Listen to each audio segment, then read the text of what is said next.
Call the Seaside City Council meeting to order. Please rise for the Pledge of Allegiance.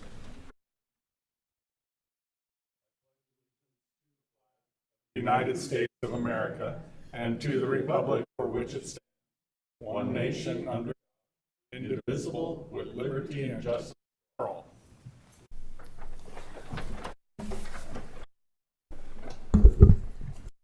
Kim, please call the roll. Well, thank you, Mayor. Councillor McVeigh. Here. Councillor Montero. Present. Councillor Pazalski. Here. Councillor Hoffman.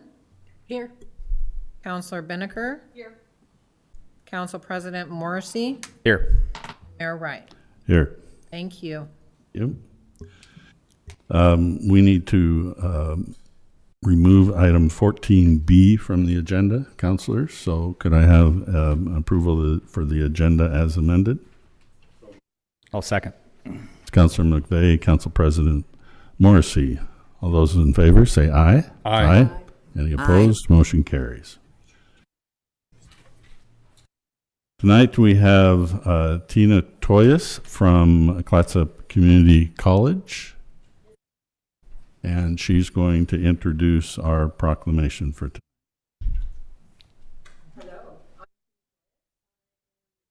Vice President. Here we go. There we go. That's okay. I have a gym voice too. So many of you know me. I've lived in this community for over 40 years. And I'm here representing Clatsop Community College. This is National CTE Month. It's a nationally recognized month to show the importance of career technical education in our communities. And the importance of CTE for local workforce development is CTE programs at Clatsop Community College prepare students for in-demand, high-wage careers in key industries that support the local economy, such as maritime, healthcare, construction, and manufacturing. CCC partners with local businesses to ensure students graduate with relevant skills that meet workforce needs. The impact on students and families that CTE offers students hands-on learning opportunities that lead directly to rewarding careers, often without the burden of expensive student debt. CTE career pathways also provide life-changing opportunities for students of all ages, including those seeking to upskill and re-enter the workforce. Economic benefits of CTE. Our CTE programs contribute to local economic growth by supplying a skilled workforce and supporting regional industries. And CTE programs equip students with technical skills and entrepreneurial knowledge needed to start and sustain small businesses, which are a backbone of the local economy. Thank you. Thank you. I've asked Councilor Binnicker to read the proclamation. Whereas February 1st through the 28th, 2025 has been designated Career and Technical Education Month by the Association for Career and Technical Education, and whereas career and technical education offers students the opportunity to gain the academic, technical, and employability skills necessary for true career readiness, and whereas students in career and technical education programs participate in authentic, meaningful experiences that improve the quality of their education and increase their engagement and achievement, and whereas career and technical education at community colleges will prepare Oregonians to secure family jobs in the state's industries and workforce, and whereas leaders from business and industry nationwide report increasing challenges related to addressing the skills gap and connecting qualified professionals with available careers in critical and growing CTE-related fields, including healthcare, energy, advanced manufacturing, cybersecurity, and information technology. And whereas leaders from business and industry nationwide report increasing challenges related to addressing the skills gap and connecting qualified professionals with available careers in critical and growing CTE-related fields, including healthcare, energy, advanced manufacturing, transportation, and information technology. And whereas career and technical education programs ensure that employers have access to a qualified and thriving workforce, ensuring Oregon has a strong and competitive economy. Now therefore, I, Steve Wright, Mayor of the City of Seaside in the state of Oregon, do hereby proclaim the month of February 1st through 28th, 2025 as Career and Technical Education Month. And be it further resolved that the council encourages all citizens to become familiar with the services and benefits offered by the career and technical education programs at Clatsop Community College, and to support and participate in these programs to enhance individual skills and productivity and to help Oregon's economy thrive again. Thank you.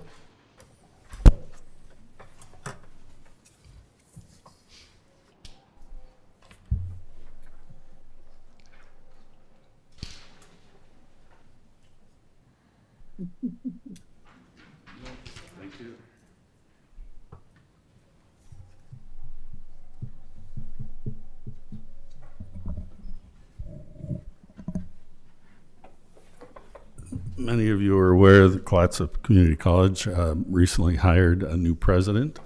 And I'm very hopeful and thankful for that choice.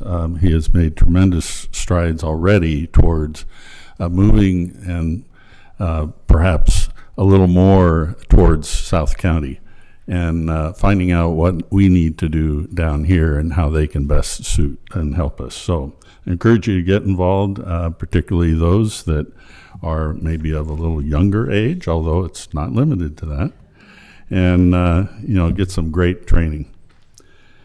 Next item is our Seaside High School update. Is either Alexander or Ella here? I didn't see them come in, so guess not. We have time for public comments. Members of the public may use this time to provide comments to the City Council on items that are not scheduled on this agenda for public hearing or public comment. Speaking time is limited to 3 minutes. I have the sign up for everything here. I hope everybody's done that and given them to our city recorder. If you haven't, they're over on the table.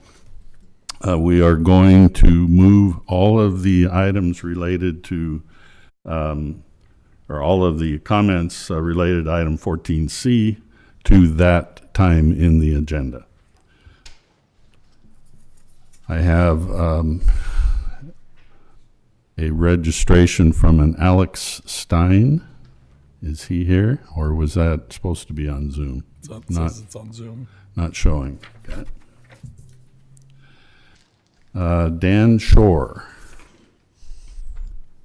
Come up to the microphone. You may need to move it up a little bit. Excuse me a second. Is that okay? Good. Okay. Speak right into the mic. All right. Thank you. Dan Shore, my information is in the pre-registration, and I want to address the removal of parking on 12th Avenue, scheduled to go into effect on February 10th. I'm speaking on behalf of 9 residents and 4 non-resident property owners. Since 3 properties will lose access to their property, this action will remove rights that have existed for 112 years. The idea that we can simply park across the street is dark humor. The city has known since 2010 that there is not sufficient parking on that side of the street. I want to address the denial of due process tonight. When Mr. Kyle was asked by the council on August 12th why the neighbors were not informed of the Transportation Commission meeting, as other subcommittees do, he replied, "They might get angry, and besides, there's nothing they can do about it." He's very wrong. We do not know what happened at the Transportation Commission meeting in July because no minutes were taken and testimony is not available. Mr. Kyle, in his email to me last Thursday, stated the minutes would be posted soon, 6 months after the fact. However, we have it on good authority that no minutes existed and why. I would advise the council to deeply consider his actions. No notice was sent to the interested parties at the city council meeting. Mr. Kyle indicated it was a fire department issue unspecified in the council, with the exception of then Councilor Morrissey did not object or question this. As stated in my letter received January 10th, these actions are contrary to several state statutes as well as transparency laws. Mr. Kyle has denied this using the cloak of public safety, and you have not had any response to my emails from the mayor. The city had 21 days to respond to our request per Oregon Government Ethics Commission. Although we believe Mr. Kyle's negative response issued text on January 22nd is all we need to proceed to file agreements. However, we believe in due process, so we will not file that until February 3rd, 21 days after the fact. Briefly, we deny any new or increased public safety issues exist.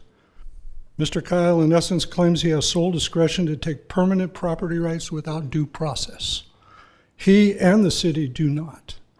The action also significantly decreases our safety. When no vehicles are present, others often speed.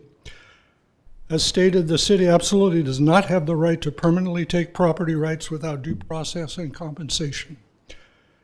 We are amazed, given the history of such actions, that you think you do. You have 15 seconds. That's fine. Your actions to take 112-year-old access rights is significant and very damaging, and one too large to accept. Before escalating to this next level, and I promise that will happen, we are asking for the last time to pause the February 10th no parking action and give us due process. Thank you.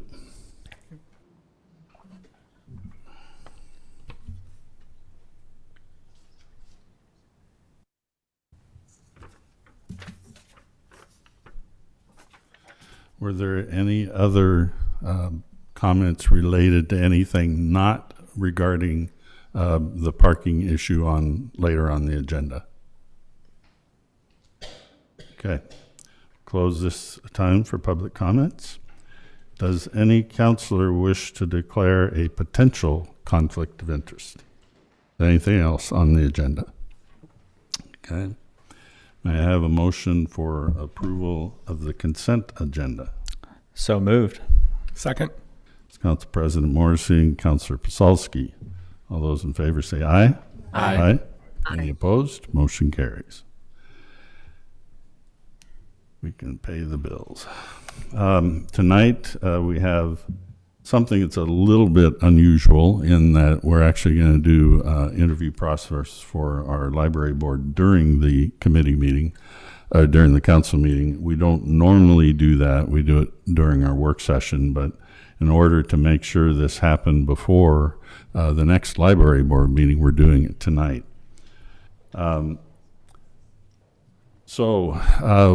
We have 4 people that we're going to interview. There are 2 positions open for the library board, and these will be for a 4-year time frame. So is Sarah Mullery here? Okay, please come up and have a seat. And Kim's gonna make sure the mic's working. Okay. Okay. Can you hear me? Yep. Just go ahead and introduce yourself, you know, who you are and why you want to be on the library board. Okay. My name is Sarah. Thank you for having me tonight. I have never had an interview in front of an audience. So some notes in case Just I go pay blank. attention to us. Okay. Yeah. Yeah. It's all right. We won't bite. I've been a resident of Seaside for about 7 years, and I moved here to be with my now husband, who's been here for almost 20 years. He is a firefighter, and my background is in public health education. Although I had a son about 4 years ago, and I became a stay-at-home parent. When he was 6 months old, we started going to the weekly Thursday morning story time at the library. And we have made it most weeks since that time, 4 years ago. We also participate in the summer reading programs for both children and adults. I have attended author talks and musical performances, and I have gotten to know the staff really well. I also feel like I understand the sort of culture and the feel of the library at this point, and it's become really important to me. It's a really welcoming place, and I want it to stay that way. And as you all know, about a year ago, 2 children's books were challenged, and that at that point I knew I needed to stand up to support my library, and I did with my son and spoke at the library board meeting. And I think it's really important that this library continues to provide inclusive materials that represent our community, and I want to be on the board so that I can help do that. Okay, councilors, do you have questions? I'll try to remember Tita's out there in the ether. If one of you see her hand raised, be sure to tell me if I ignore her. The one question I had was, what kind of involvement have you had in the library? And it sounded like you had quite a bit. I did wonder what you said as one of your employment options or volunteers. I don't know which. Point Hope Incorporated. What was that?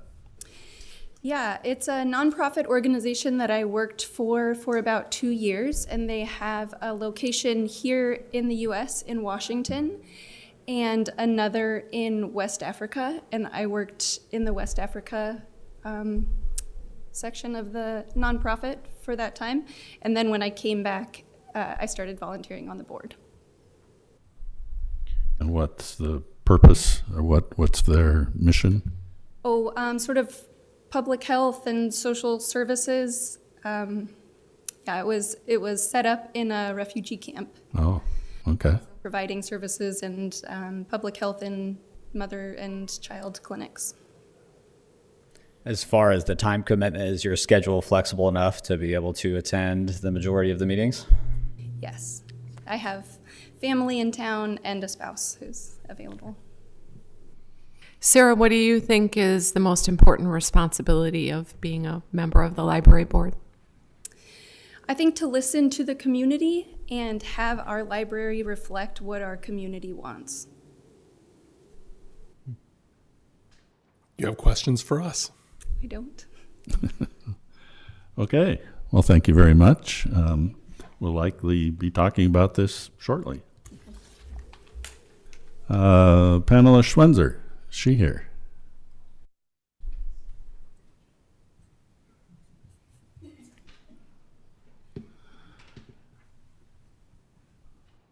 Good evening. Mr. Wright. You heard the same thing. Just tell us a little about yourself and why you want to be on the library board. Well, we also have been here for about 7 years, following my career with children primarily, and we quickly became involved with our library. In fact, it was one of the reasons why we chose Seaside. When we came to town, we were looking for a bookstore that was a quality bookstore and a quality library. And when we realized that those two places were within walking distance of the home that we were considering, we were sold on Seaside. My experience, what drew me to this, there were many reasons, but first and foremost, I worked in public education with elementary students, special ed, for about 3 decades, and before that with children in a nonprofit residential treatment program. And during both of those, education was primarily what I did, teaching, and the library was always the richest resource for us in special education. We rarely could find spaces for me to bring my groups that were quiet enough or uninterrupted or had resources enough for me to adapt curriculum. And so our library in our school became incredibly valuable. That's part of why I think we fell so much in love with Seaside's library. Okay. Looks like you're retired, but I'll ask the same question. Do you have the time to commit to most of the meetings? Yes, we rarely leave town, Mr. Morrissey, so we have lots of time. Well, I'll ask as well. So the role itself, what do you think is the job and responsibility, the most important part of the role on the board? You know, I unfortunately couldn't say it better than Sarah did. I was drawn to our library for a lot of reasons, but one of them is because of the fact that it is a critical and beautiful resource for our community. And so first, being really aware of what the community feels like, what the experience is for people here, and listening. But also having a really working knowledge of what the expectations are of our public libraries, what the rules and procedures are. All of those elements are just as important as listening to the community or being able to, express what they would prefer. Any questions for us? When will you let applicants know? We'll probably be discussing it tonight. During the meeting? Mm-hmm. Oh.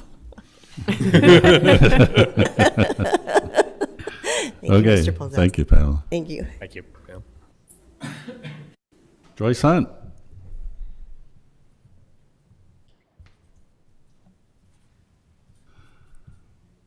You know the drill now, yeah. I didn't select this order, it's just the way they were on the agenda, so. Tell us about yourself, why you want to be on the library board. Okay, well, I'm Joyce Hunt. I live on the Mechanicsum River here in Seaside, and for about 27 years, I think I figured out, and have been a big supporter from the library since day one. Reading is one of my biggest passions. I also think it's how we grow, how I grew my son. I made it to Reed College because he read all the time. I like to volunteer in things that I believe in. I pick up garbage down in the cove. Long time I've been involved in the Watershed Council and with North Coast Land Conservancy, and I am retired. I'm a retired X-ray technologist, and I have been kind of cutting back on some of my boards. I'm still on the Airport Advisory Board, but I'm passionate about the library, and my longest volunteer position has been delivering books through the WOW program with the library. So now it's once a month. Another woman and I take turns that we deliver books to people in assisted livings and to individual homes where they can't make it to the library, and they get a bag of books every 2 weeks, and we pick them up. And so over that 20 years I've been doing that, I've observed 3 different library directors. I've been in 2 different buildings, and I feel like our library is working the best it ever has right now. And so I just want to support my library and my passion of reading. Okay. I'll start. What questions do you have for us? About the library? I have other questions about the city. About being on the board. Yeah. Well, I think I feel like the city has supported the library in the past, and I hope they continue to do that. And I guess I kind of feel like that's part of being, I guess that's the other question you're asking everyone, is like Sarah said, it is to listen to the people, but I also think part of the job of the advisory board is to listen to the librarian and her staff and to do the things that we can do to make their life more comfortable and easier too. Joyce, we speak often, so I'm not going to ask you if you have time, because I know you do. Probably I can make some time. Yeah, I think so.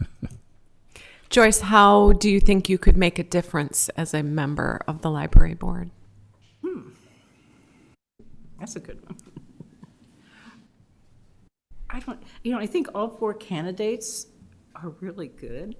At first I did on this because I wanted to make sure there were good candidates and that would work with the library instead of against them. And I think all 4 candidates are people that would work with the ALA and the library and go in that direction, so. Okay. Okay. Thank you. And our final candidate is Kathy Ryan.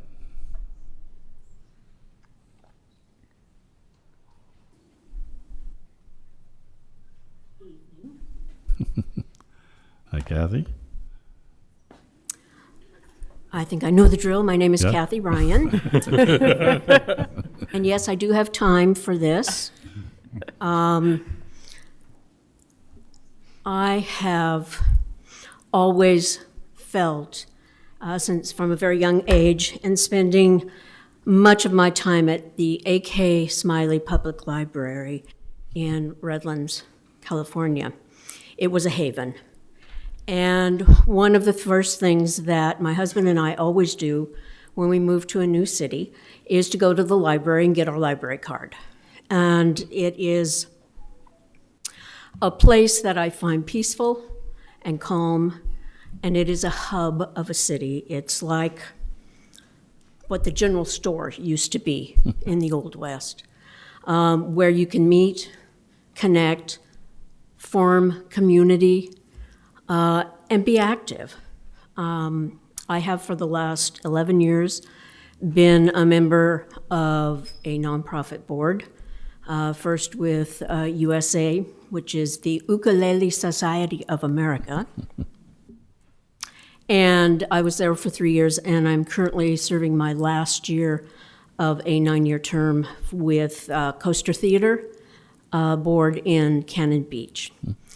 I've loved being part of that community, but one thing that I desire is to be a little bit more of part of the community of Seaside. And when I heard at a council meeting that there were some openings for the library, I thought, I think that's something that would be a good fit. Okay.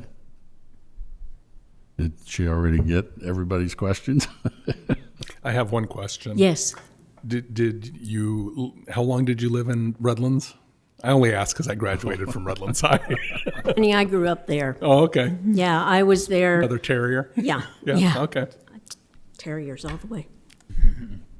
Nice to meet a fellow. Uh-huh. Well, I'll ask if you want to add any more specifics around the role itself. What kind of difference do you think you would make as a library board member? I think the primary goal of this advisory board is to support the librarian and to make sure that she is feeling that support. I have to say that the boards that I've been on have been more active and not necessarily advisory. But I do bring a skill of overview and project management, and would be more than willing to jump into any projects that Jennifer would like me to look into. I'm a great researcher. Thank you. Do you have any questions for us? Yes, I do. Just one, really. I was looking at the ordinances concerning the library, and it says here that the operations of the board that relate to the library services, that the board has the capacity for managing the bylaws. In all of my research, I have not been able to come across the library bylaws. And so I'm wondering if this organization just chose not to have it, or if I'm missing it. Is that a question I can ask you? You sure can. Do you have bylaws for the library? You want to answer that, Spencer? The best of I can. Yeah. So the library does have policies that have been adopted by the city council. Yes. Whether or not those constitute bylaws, it does give the authority of the library board. In doing some research as the city begins to evaluate all of our various committees, we did determine that, we looked for the documents creating the library board, and it appears that it was created in the 1930s when the library was first opened. And we know that because there was a city council meeting that we find the records of where appointments are made to the library board back in, I think, 1935 or something like that. However, the resolution creating the board at the previous meeting we can't find, but we do have the minutes of the meeting in which they were appointed. And so all that to say, as we go through and review all of our committees. Certainly, evaluating, creating, or amending bylaws for each of our committees is on the list of things to do. Great, thank you. I'd just like to say, I do have experience in creating bylaws, so if that's a Okay. plus, yay. Yeah, thank you. Okay, thank you.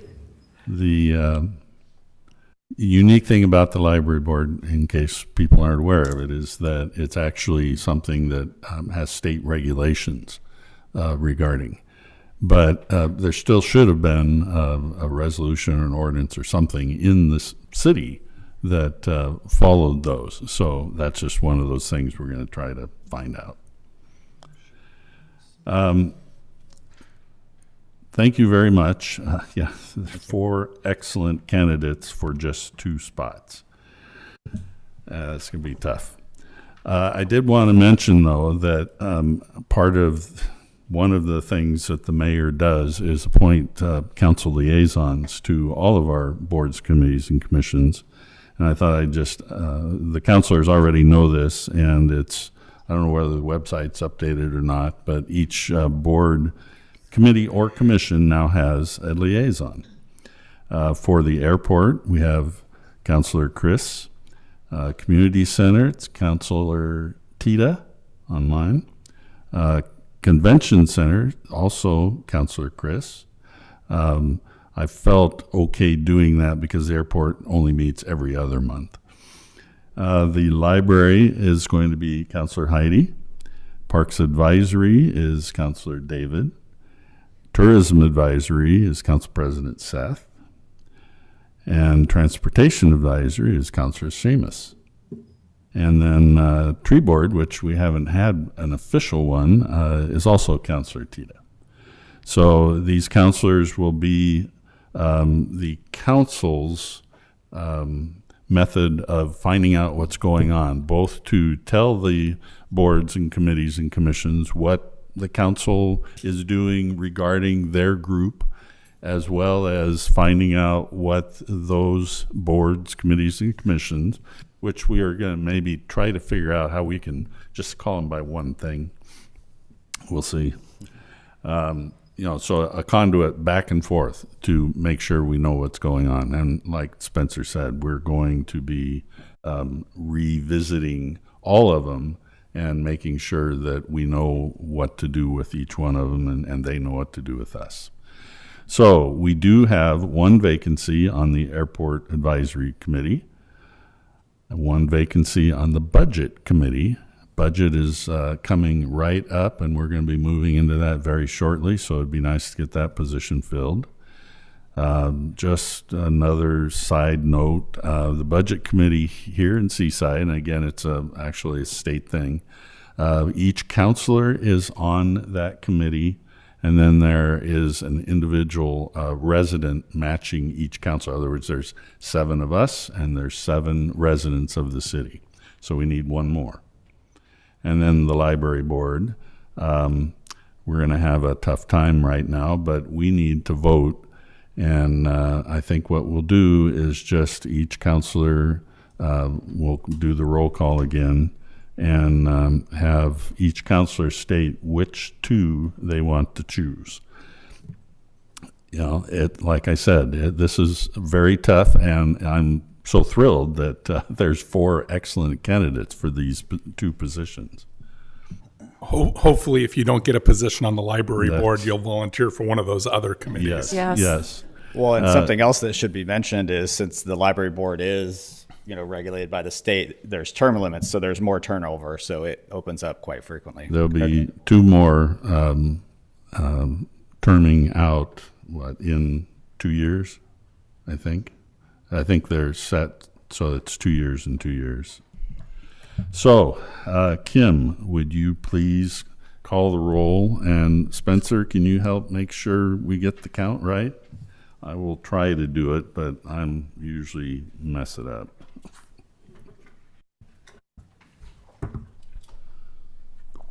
Go ahead. Counselor McVeigh.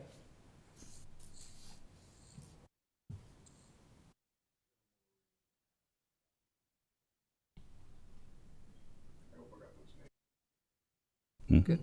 Counselor Montero? I didn't hear what was just said. James, I don't think your mic was on. It says now. Sarah Mullery and Kathy Ryan. Okay. My vote's for Sarah Mullery and Kathy Ryan. Counselor Pazowski? Sarah Mullery and Pam Schwenzer. Counselor Hoffman? First of all, I want to thank all of the candidates. I think you all presented very, very well, and I appreciate your interest. My votes are going to be for Sarah and Pamela. Counselor Benneker? My votes are for Joyce Hunt and Kathy Ryan. Council President Morrissey? Joyce Hunt and Kathy Ryan. And Mayor Wright. I'm going to say, and again, I hope So hard. that everybody recognizes how hard this is for us. And but I am going to choose to vote for Sarah Mullery and Pam Schwenzer.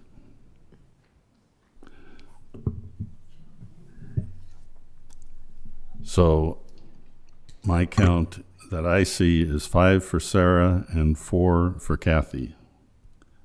Is that what everybody else comes up with? Correct, yes. Okay. So thank you very much, Sarah and Kathy. Your next meeting is early next month, 4 p.m. on whatever the first Tuesday is.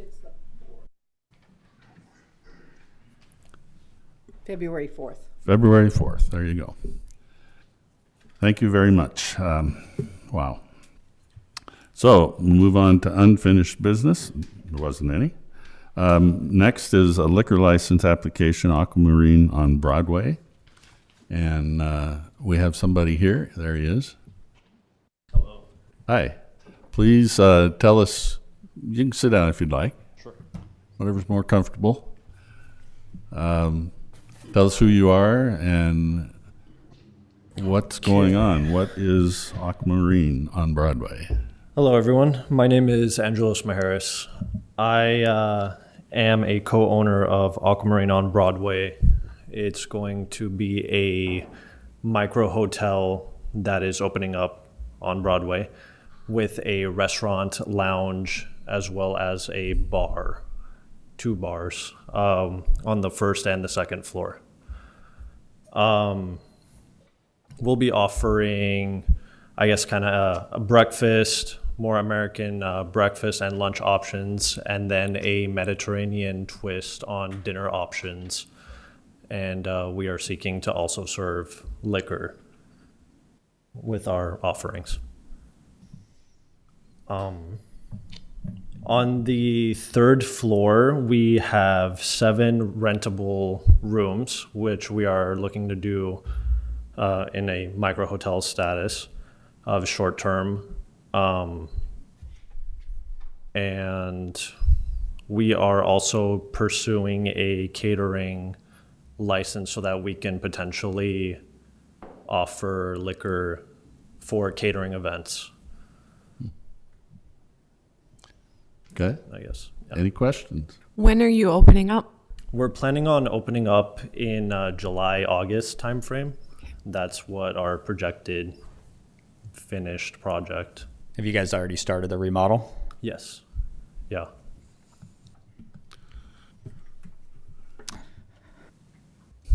Looks like Any other questions? looks like Seaside Police Department did a background check and found nothing disqualifying, so I would move that we approve the liquor license for Aquamarine on Broadway. I'll second that. It's Council President Morrissey and Councilor Pasulski. Any further discussion? All those in favor say aye. Aye. Aye. Any opposed? Motion carries. Welcome Congrats. to Seaside. Yeah. Excited to see something go in that Congratulations. building. Thank you, everyone. Yeah. Thank you very much.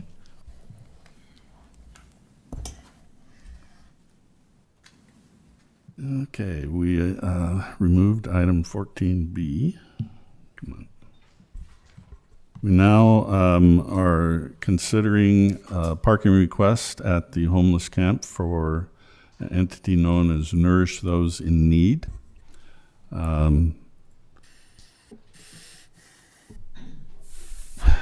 Did we decide whether we're going to have staff make comments first or have the public make comments? We talked about it. I think we'd like to introduce it, just Yeah. so we're all acting on the same information before we have public comment. Thank you, Mayor and Council. So on the for discussion tonight is a request from Nourish in Need. They're asking for consideration for the city to provide parking on a city-owned lot that is currently across the street from the city's sanctioned homeless camp, and in order to provide meals for those at the camp. On this image here, you can see the area that we are talking about. The top road is Avenue S with Alder Mill going north and south in the middle. You can see that with the area north of the mill ponds, it says camp. That's the current location of our camp. And immediately to the west is the vacant lot that the city has purchased in the last 2 years. If you continue down Alder Mill further to the south, you'll go to the Mill Ponds parking lot. Mill Ponds was the previous site of the camp prior to its removal to the current location. And just for context, you can see the location of the Public Works building. So first I wanted to address why there are restrictions in this area on the street. The first and foremost is for safety concerns. This is a main entrance to the Public Works yard. Trucks and other heavy machinery use this route throughout the day. Parking on the street, setting up tables, and congregating in this area poses a significant safety risk. As an example, this is a picture of one of the times in which the meals are being delivered to the campers. Second is since the camp has been moved to this site, one of the top concerns being raised that has been raised by residents is the number of cars coming, stopping, for people going into the camp. And so one of the ways that we are able to reduce that and enforce that is by putting up no parking signs. And I think based upon the request of the neighborhood, the street was marked as no parking. And then lastly, emergency access. As you can see, if the road is congested, it does pose a problem for public safety going through there, but also for staging at the entrance to the camp in order to go in. And so as seen in that picture, that would be problematic. I've heard a lot of comments about wanting an exception, or they're doing good. But just as a reminder, our police officers must treat everyone equally, and they cannot discriminate based on the purpose of the parking. And this ensures fairness and consistency in the enforcement of traffic rules. So that's the reason why we can't just look the other way depending on who's parking there. But it doesn't prohibit the city from approving what's been requested. So as staff has put in the staff report, there are really three options. One is to open the vacant lot across from the camp and designate a number of parking spots on this lot for Nourish in Need, possibly for others as well. Second is the city can open the Mill Ponds parking lot. So the Mill Ponds, since moving the campers out of there, has been closed mainly for two reasons. One, just for the park to start to heal from pretty intensive usage. And two, there's quite a bit of traffic through the park, accessing behind the businesses on 101 and towards the recycling yard. and to try to cut down on some of that traffic because it has been problematic. And so we have closed that parking lot. So one of the options would be to open it, to basically daisy chain the gate so that nearest those in need would have their own lock and be able to open it, park at the parking lot, and then lock it back up afterwards. And this would not require staff to stay after hours to do anything. However, it is about 300 feet further away from the vacant lot.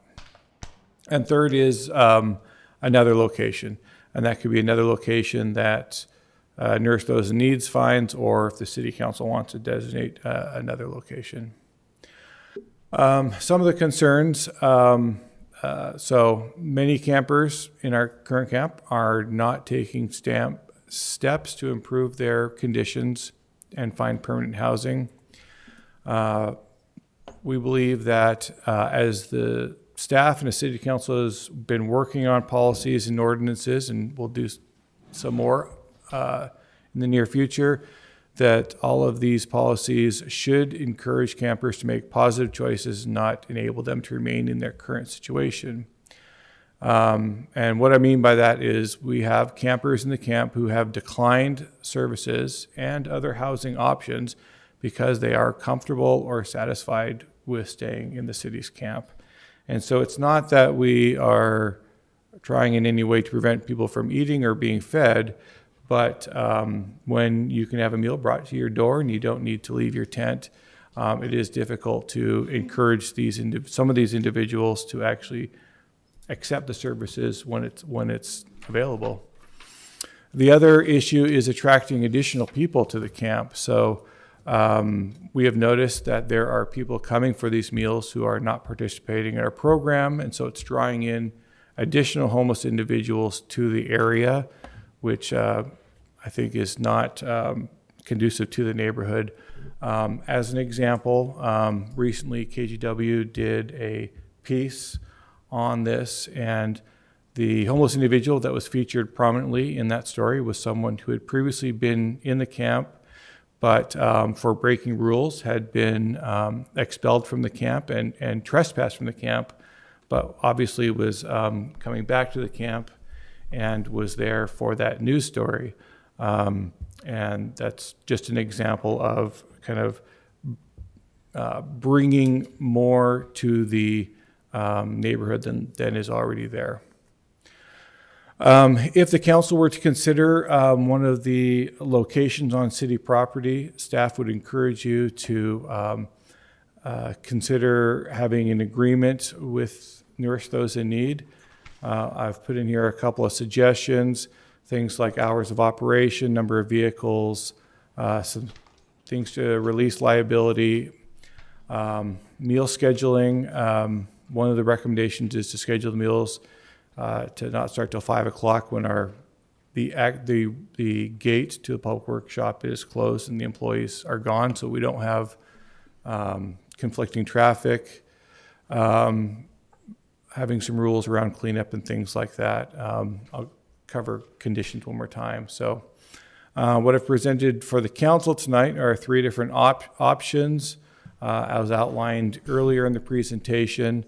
And if the city council is inclined to approve one of the first 2, I would encourage you to adopt certain conditions that the council feels are appropriate, and basically to direct staff to work with those in need to put an agreement together. As an example, here are, and I can leave this up when the council is ready to do a motion if you're choosing one of the first 2 options. As examples, hours of operation, staff would recommend 5 to 6. Number of vehicles, this is probably more specific if it's across the street, limiting it to 2. There was some discussion about whether they should be serving the food in the vacant lot or in the camp. I think there's pros and cons to both. So if there is public comment about that or feedback from the neighborhood, that would be good to consider. Requiring Nourish Those in Need to pick up any trash and haul it out with them. Having them sign a release of liability, just something where, especially where they're serving food, The city does not want to be responsible for anything that may go awry with that. Providing just proof of insurance or holding the city harmless. Just requirements to have food handling permits and other health department requirements. And the other consideration would be to make it temporary. You could make it for a specific term and then reevaluate. You could make it for as long as the camp is at this location and reevaluate at the new location. So these are just some conditions that I think would be appropriate to just memorialize in an agreement so that the city and Nourish Those in Need are on the same page and have the same understanding. And with that, Mayor, I'll turn it back to you. Okay. We have a number of people registered to make comment. I did not register, however, I have Okay, hand your, a lot of concerns. hold it, just hand your thing to the city recorder. And you will be called on later. Just keep in mind that you don't need to say something exactly the same as somebody before you said. You'll get to voice your comments. Hopefully I have everybody up here now. Donna Benefiel. Is Donna here?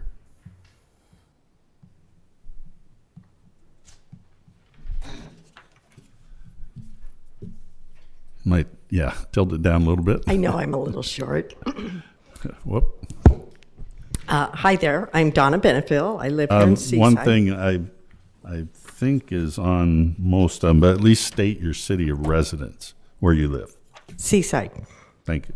I'm just here to support having some sort of designated parking for essential services for organizations coming in and doing stuff that the city doesn't have to do. So if Nourish in Need is coming in and feeding people, I think that's one less thing the city's going to be asked to do at some point, and we should provide temporary parking for services.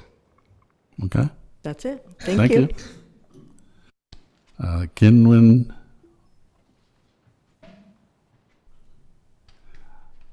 Hodge. You can tell me what's wrong. Hi, my name is Kindwin Hogue, and I live in Seaside, Oregon, on the east side. And here's my little statement. Okay. I'm here tonight to voice my strong support for Lindsay Morrison and her nonprofit, Nourish Those in Need. Lindsay has been doing an incredible service for our community by providing one nutritious meal a day to people experiencing homelessness. She operates with compassion, dignity, and respect, something we should all strive for. It is deeply disheartening that Lindsay is being denied the ability to park near the homeless camp to provide these meals. Actually, the one meal only. Forcing her to park further away not only hinders her ability to serve, but also sends the message that her selfless efforts are not welcome here. This is not only unkind, but frankly cruel. Feeding people in need is not enabling homelessness. It is meeting a basic human need like air and water. If anything, Lindsay's work might help deter some individuals from resorting to stealing food out of desperation. Beyond that, the human connection she provides, showing kindness and humanity, could be the only positive interaction some of these individuals have in a day. Intimidating those who are trying to make a difference, like Lindsay, is not the answer. The city manager and police should not be treating her with hostility for offering support where the city cannot. Lindsay is stepping up to do what many won't, and I think we should all recognize her efforts as an asset to this community, not a problem. I urge the council to reconsider this policy and allow Lindsay to park near the camp to continue her work. Supporting Nourish Those in Need is a step towards showing that Seaside is a community that values compassion and solutions over cruelty and barriers. Let's be better than this. Thank you. Ann Hantelman. Ann Hantelman.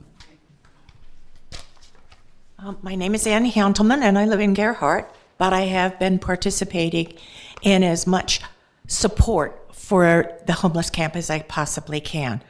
I've been there. I know that a lot of the people are in desperate need. If we don't have Lindsay to feed them, what will they be doing? I mean, it's hard to even envision people right now living in a camp, but they would be all over the whole city if they didn't have the camp. And they would be desperate. This way they at least have a meal and they have some security. Making Lindsay cart food in a wagon to be able to deliver the meals is pretty evil. I'm sorry, but it's unfathomable how we can be so inconsiderate of our homeless people. They're not garbage, they're people. Dave Kohler? Dave? There he is. Well, I'm Dave Kohler. I live in Gearhart. I have the property directly across from the homeless camp, so I'll be the first bad guy, I guess, to get up and talk about this. But I've been subjected to the misery from that camp. I've been heckled. My property was the lot where everybody parked on to deliver meals to the camp until we put up, all our no parking signs. And what I would see, I don't want to come up here and stand against anybody feeding somebody that's homeless. And allowing a lady to park to feed the homeless is one thing. Opening up this area for parking just opening up a parking lot for parking is asking for more trouble. I got threatened to the point where I had to call the police every time there was a car on my lot. I don't think you guys really comprehend what you have brought to the neighborhood. And feeding the homeless there brings more. I've seen the meals get served there, and there's 20, 30 people around. They're not contained to the camp or to the parking lot. They're around the White's Heating building there. I just don't think that many people here actually get what it's really like to have a business or live right next to this camp. And the city has not done anything to regulate it except put up no parking signs. And now we're going to take those down. It seems completely ridiculous to me. Thank you. Russ Mead? Thank you. I live in Seaside. I'm a law professor. My notes here I've pretty much thrown away. I will point out that I've got connection with the camp. My wife and myself, once a month, source food. We prepare between 40 and 50 meals. We serve it. And we haul everything away. Between us, we probably, and we're doing this through Nourish, but it's the work we do. And we've probably supplied 500 meals. I'm sorry, 50 meals. No, 50 meals at a time, 500 meals. When we're looking at those photographs, they were disingenuous. It was showing, we can't get a truck through. Well, there was parking on both sides of that street. That's like saying, we can't get a truck through Broadway because, there's parking on both sides of the street. That photograph that, I don't know who prepared this, chose to show it blocked. If you just allowed one parking spot in front of the camp that says reserved for community services, there'd be enough room to get the biggest truck we've got down that road. So trying to say that this is some kind of a public problem, we can't get vehicles through, is just not correct. I didn't see anywhere on these solutions to say, let's just restrict parking for a particular use or a particular time and create one spot. That's the solution. It's not opening up new city land. It's just allow parking. That's like going down Broadway and saying, we're going to get rid of all of the parking, and if you're picking pancake, your vendors are going to have to bring in the pancake mix via wagon. I mean, if this is a city operation, there should be parking, and it's easy. Just put up a sign. I think, is Randy on Zoom? Randy Anderson from Seaside? Yes, can you hear me? Barely, yeah. Okay, can you hear me now? Go ahead. Please, people, be quiet so we can hear them. Okay, so I own commercial property right across the street from the recycle center at 850 Avenue S. And I tell you what, I have had so much trouble with the people from this homeless camp. I can't park my business vehicles there overnight because they've been broken into, theft. I have had people trespass on my property, do drugs, and actually I had one person here earlier last year do drugs on my property, OD'd and died on my property right underneath my cameras. I've had to put cameras on my property, and I'm getting ready to fence part of my property in because of all this. And who's going to pay for all that? The city's not going to pay for that. I have to put this money out. I'm okay with the organization that is feeding the homeless. I have empathy. I'm okay with that. I'm okay with them parking in the vacant lot, but I would more like to see it at the Mill Ponds parking. Last Wednesday, and it has to be regulated, like Spencer laid out some possible regulations for that. I agree with all the regulations Spencer laid out. Last Wednesday, they were there. There was 2 vehicles from this organization. One of them parked on my property illegally, parked right in front of no parking, no trespassing signs, vehicle will be towed. And then when I pulled up and called the person out, they questioned me on, well, where's the parking or where's the property lines and whatnot. Yeah, they were slightly aggressive. I didn't appreciate that. So, it's like Dave just stated earlier. You guys just don't know what we go through as property owners around there and what we have to deal with every single day. Theft, trespassing, violence. Like Dave, I've been threatened as well. And I'm not okay with it. So, in closing, yes, I'm okay with the vacant lot as long as it's regulated to 1 or 2 vehicles, but I would more prefer the Mill Ponds parking, and only until this camp is moved behind the Public Works building. What I understand is early April. When it's moved, then the meal thing should be moved with it and not provided near this existing camp. Okay. And that's thank you.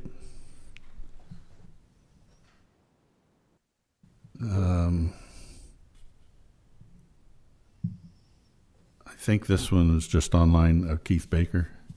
I mean, not online. It was Just a letter. Just a letter. I go through all these.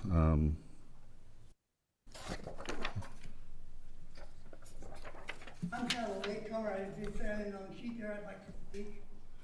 Okay, would you fill out one of these? And I did too. I didn't do the green one, but I will. okay, you still got time. I'm not sure what this. Looks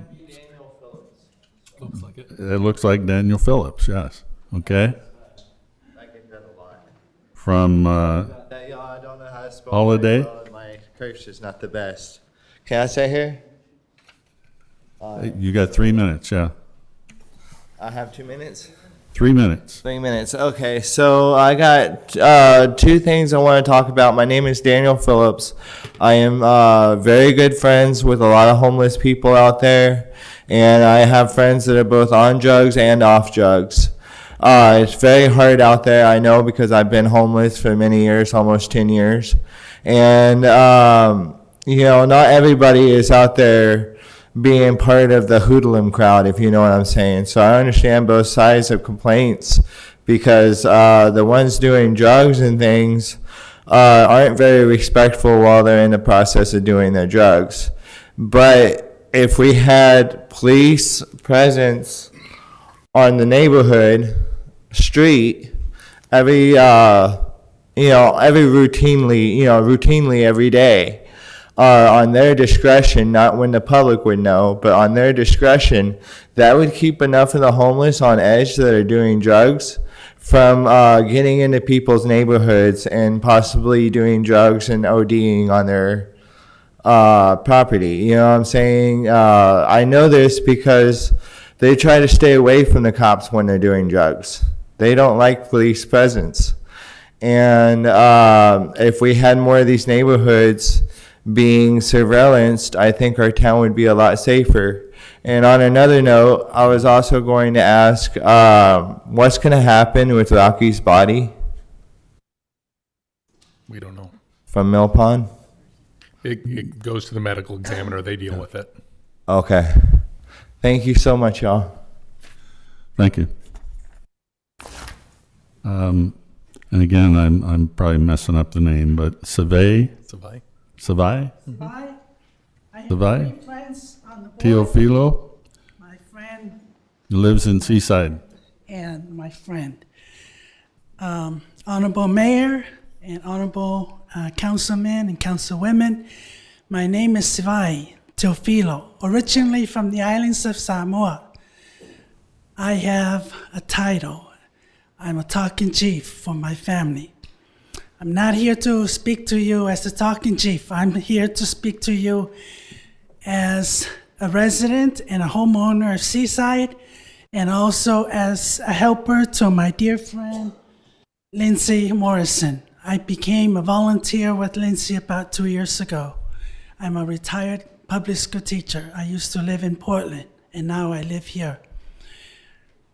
I had a meeting with my good friend David about 2-3 weeks ago, and David asked me two very good questions. He said, why aren't the homeless people helping with the cooking? And so I got the answer to your question, David. First, there are no showers where they can clean themselves before they come to the kitchen. Secondly, they study they went through the training online for the license, and they all failed the license. That's the answer to your question. Now, why are we feeding our neighbors? It's our duty. In my country, we have no homeless people because we take care of our people. If somebody is hungry, there's always a relative that will take them in. And we're feeding our neighbors because it's our job. If all of us were raised as Jewish or Christian, the teaching was to take care of our neighbors. So feeding, our goal is not to feed them so that they can continue to rely on us. No, our goal is to feed them so they have food in their stomach and they are able to think and they are able to strategize, to find work for themselves, and so they are able to transition from the camp to an apartment or to a motel room that they can afford. I have visited Esperanza You have 30 Village. 30 seconds. Why can't the city of Seaside build something similar to Esperanza Village? That's my challenge to you, Mr. Mayor, and your team. Thank you. Thank you. James McCorkle.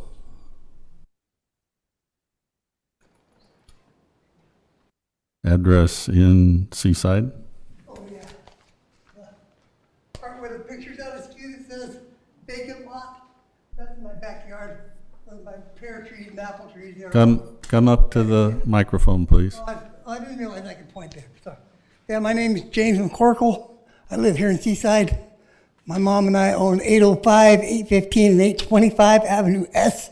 They're right there in the vacant lot where it says vacant lot. That's actually, anyway. Letting them park down there in the Mill Ponds parking lot. Why don't you walk over there and point to it Okay. and then come back? Letting them park here to say, makes great sense. Got like 3 school buses. Okay, Live there come back there. Last several times I've been through there, there's been 3 schoolies parked there. There's already a rest area there, or at least a porta potty. Or you can take out a section of the camp and let them park there.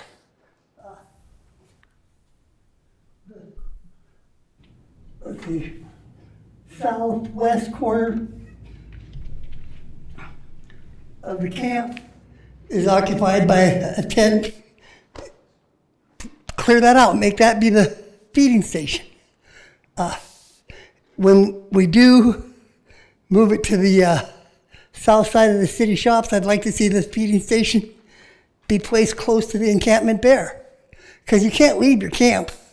You can't walk away from it. You gotta pack up all your stuff, take it with you every time. And if it's further away from the campers that you have the feeding station, the more likely they're to get their stuff jacked. I think it's sad. It's silly that we can't figure out something, make it work. They got no place to wash up. There's not a sink, you know, like a triple section laundry sink, big old concrete thing. They don't have that. How can you wash up and go get a job if you can't wash your hands and face before dinner? We got nothing like that. And why we can't, I don't know. Also, along the yellow line around that vacant lot, I was told probably a year ago there's going to be a fence there. It was at the little meeting over at the city shops, not one of the meetings here. And I still got no fence. I'd like to know if and when I'm going to get that fence. I get people coming through all the time. I got Narcan in my spice cabinet in the kitchen. Just so I couldn't watch somebody die in my front yard, but I see people that are high to that's a consideration all the time. And I don't know why we can't get some place for these people to truly get inside, get cleaned up, maybe do a load of laundry. You can't get a job wearing the same rags you have 15 seconds. Do what? You have 15 seconds. Yeah, well, thank you all. Sorry to waste your time. Thank you. Thank you.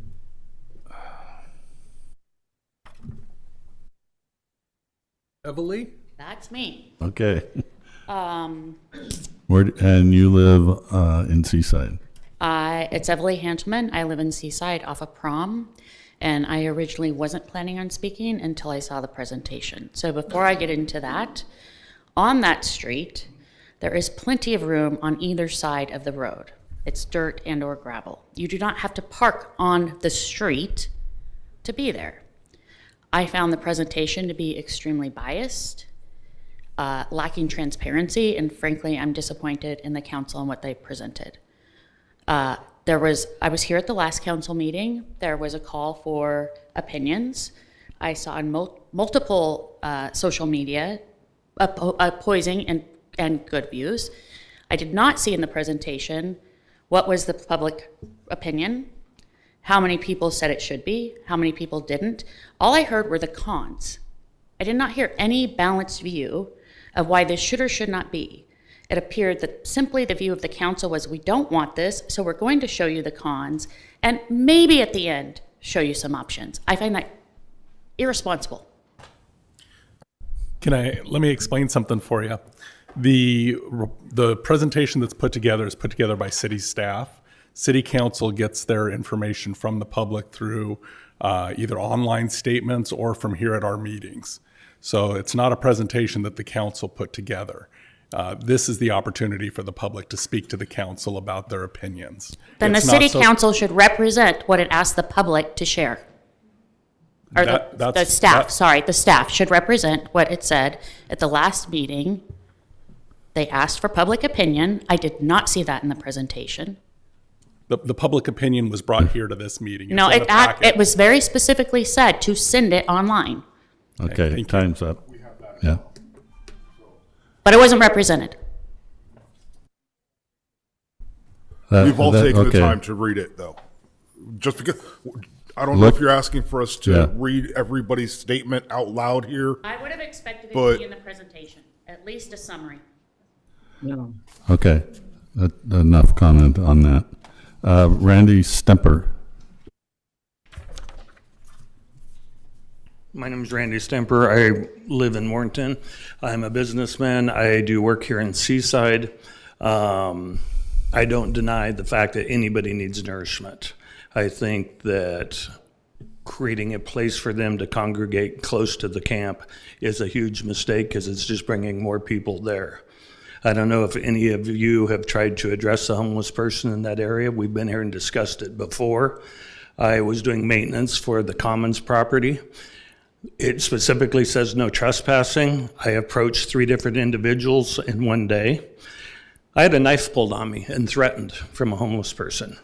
I don't know if any of you have had a knife pulled on you, but it's not a pleasant feeling. Your adrenaline will rush all day long. These people are congregating, they're trespassing, they're breaking and entering. Friday night, they took apart one of the gas regulators to Unit 10, which is closest to that camp. They took apart a heat pump. I don't know what they think they were doing. We had a tenant in that unit. I was called on Saturday morning to go fix that. It is getting to be a problem that is out of control. We don't need to bring more homeless people here. We need to take care of the ones we have. By adding a food service where you don't have to come out of your camp to go get is just wrong, in my opinion. So I'll do it in a minute and 30 seconds. Thank you. Thank you. And, okay, I think we've heard enough. We have, just a minute. I saved Lindsay for last on purpose. So Lindsay Morrison from Seaside. I'm Lindsay Morrison, and Put this up for me. and I am the founder and director of Nourish Those in Need. We all know that they're homeless here. We all see the homeless, but we don't all see the ones that I see every day. There's approximately 100 homeless here in Seaside. I feed 30 to 50, depending upon who shows up and who doesn't. I'm not asking for anything special. The other day I was there and a guy pulled up in his car and I said, "You can't park there." He said, "Oh yes I can, because I'm with the behavioral sciences." Hello? He can park there and I can't because I feed them? Seriously, what's wrong with that? And then also, when he said only 2 cars, I use my car, then we have people who come and help serve. Someone does the milk and juice, someone does the dessert, another person does the main entree. We need 5 parking spots. Now, if you want us to go back to the Mill Ponds parking, I'm thrilled with that. If you don't want us to go back there, then find us another spot. But these people need to eat. And it isn't the old, the more you feed them, the more they come. They're already here. And we cannot let them go hungry. If, as the guy said on the news station, he said, "Well, if she doesn't feed us, we'll start stealing more from Safeway." Yeah, they will. And I try very hard to maintain, we all have the food handlers permits. No one helps us that doesn't have that regulation. Everyone knows when food is safe and when it is not. And that's one of the reasons we need to be close to them to serve it to them. It has to still maintain 135 degrees to be good enough for them to eat. Can they take it back to their tent? Sure. Can they take it back to someone else in their tent? No. Ask them. They get mad at me all the time because I won't let them take it back to someone else. Because I can't guarantee that that person's going to eat it in a decent amount of time while it's still hot. I don't want to poison anybody. I want these people to live. 8 people got off the street last year. 8. Now, that's not much to you, but 8 people are a lot to me, and that's really important. We aren't stopping them from getting off the street. We're just helping them till they can. And they've learned to trust. They've learned to be responsible for things when I ask them to. You know, these people just need to have a break. They're not just, well, let's see, I'll grow up and I'll just live on the street. That's not what they're doing. They were forced to live on the street for one reason or another. And I'm sorry that you all feel that they're vermin, because they're not. A lot of them grew up here. They're children of people who have lived here. Okay, wrap up. So I'm just asking, please allow us a safe place to feed them. That's all we need. Okay, councilors. Let's start, before I forget, Tita, online comments.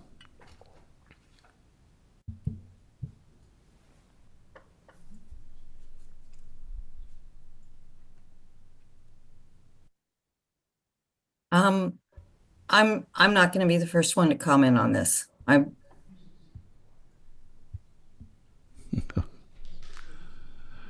Okay. With a question, Mayor? Sure. For the city manager, what is the current policy of other nonprofits and organizations parking at the camp?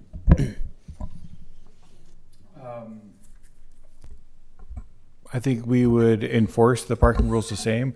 I haven't been out there when they have been there, and so I would need to find that out from our police department, who has worked more closely with them. But I think whatever we decide, we would need to be consistent in how we, what we allow and don't allow. Did that answer your question? Yeah. Jameis?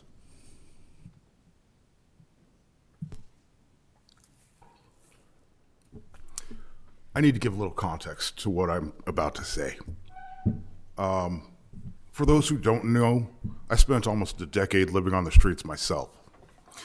So I'm personally not okay with the assumptions that are being made about what I may or may not think of people.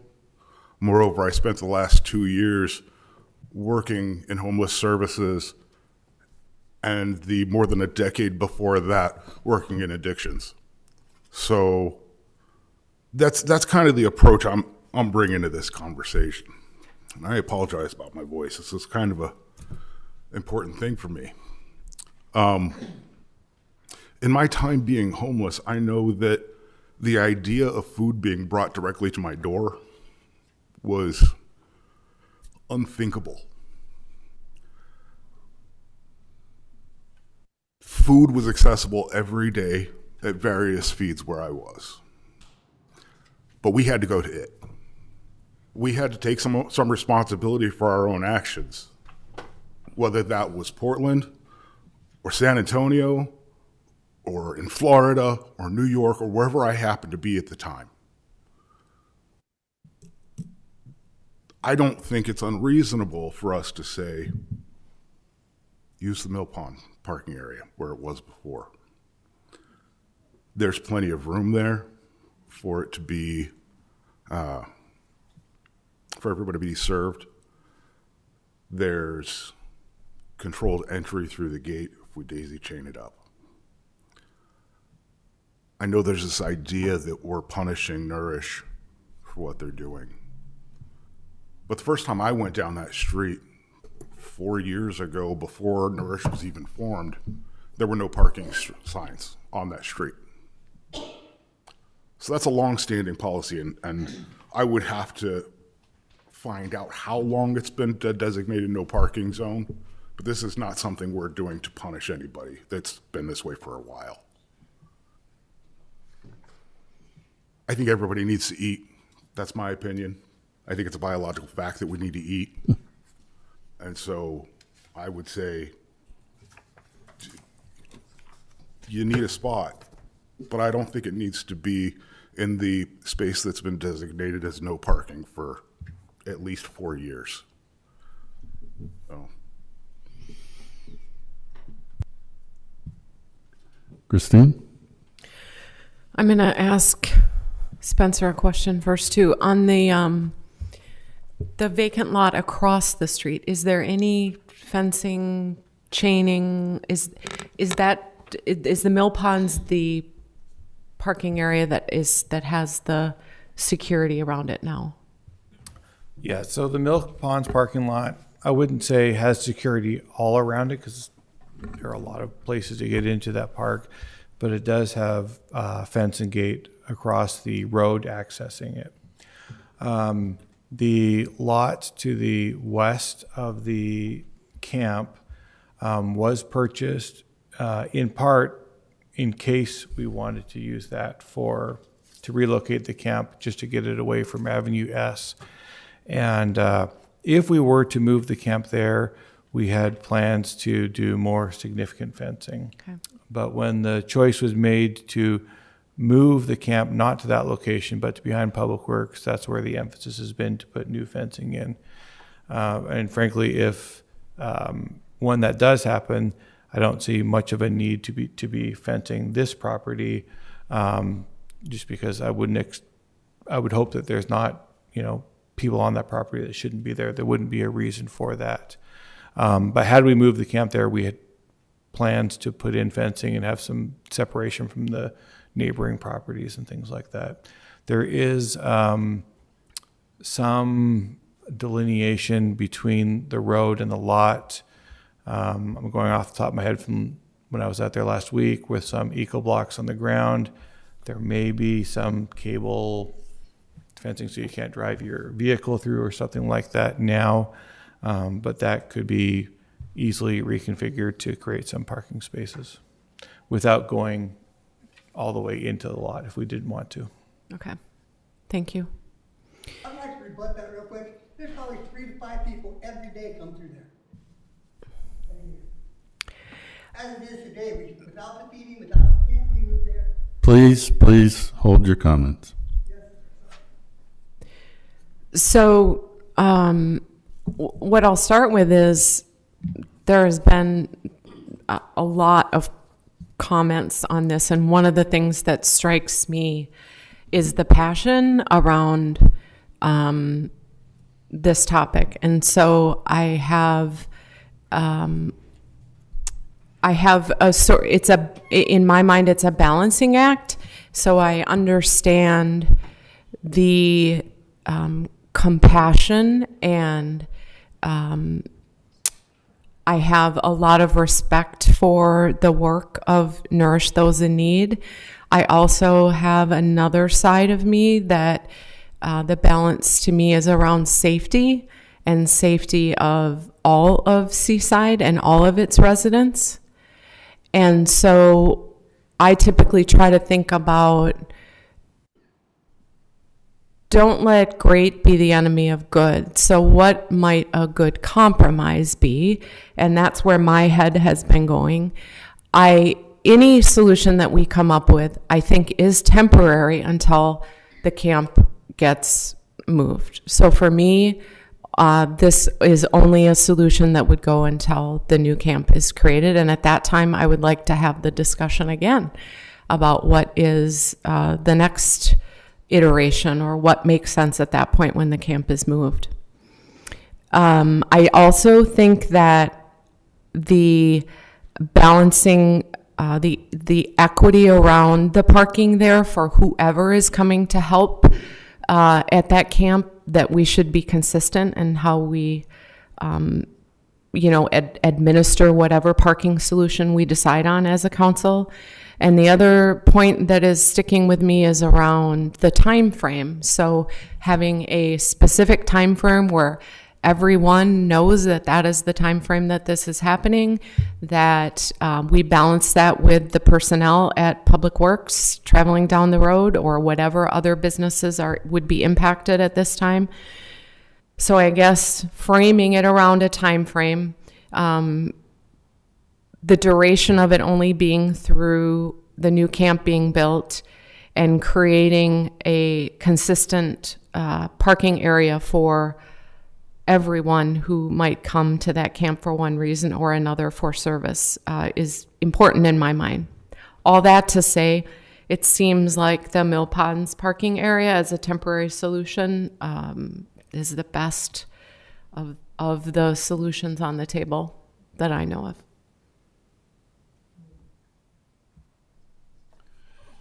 David?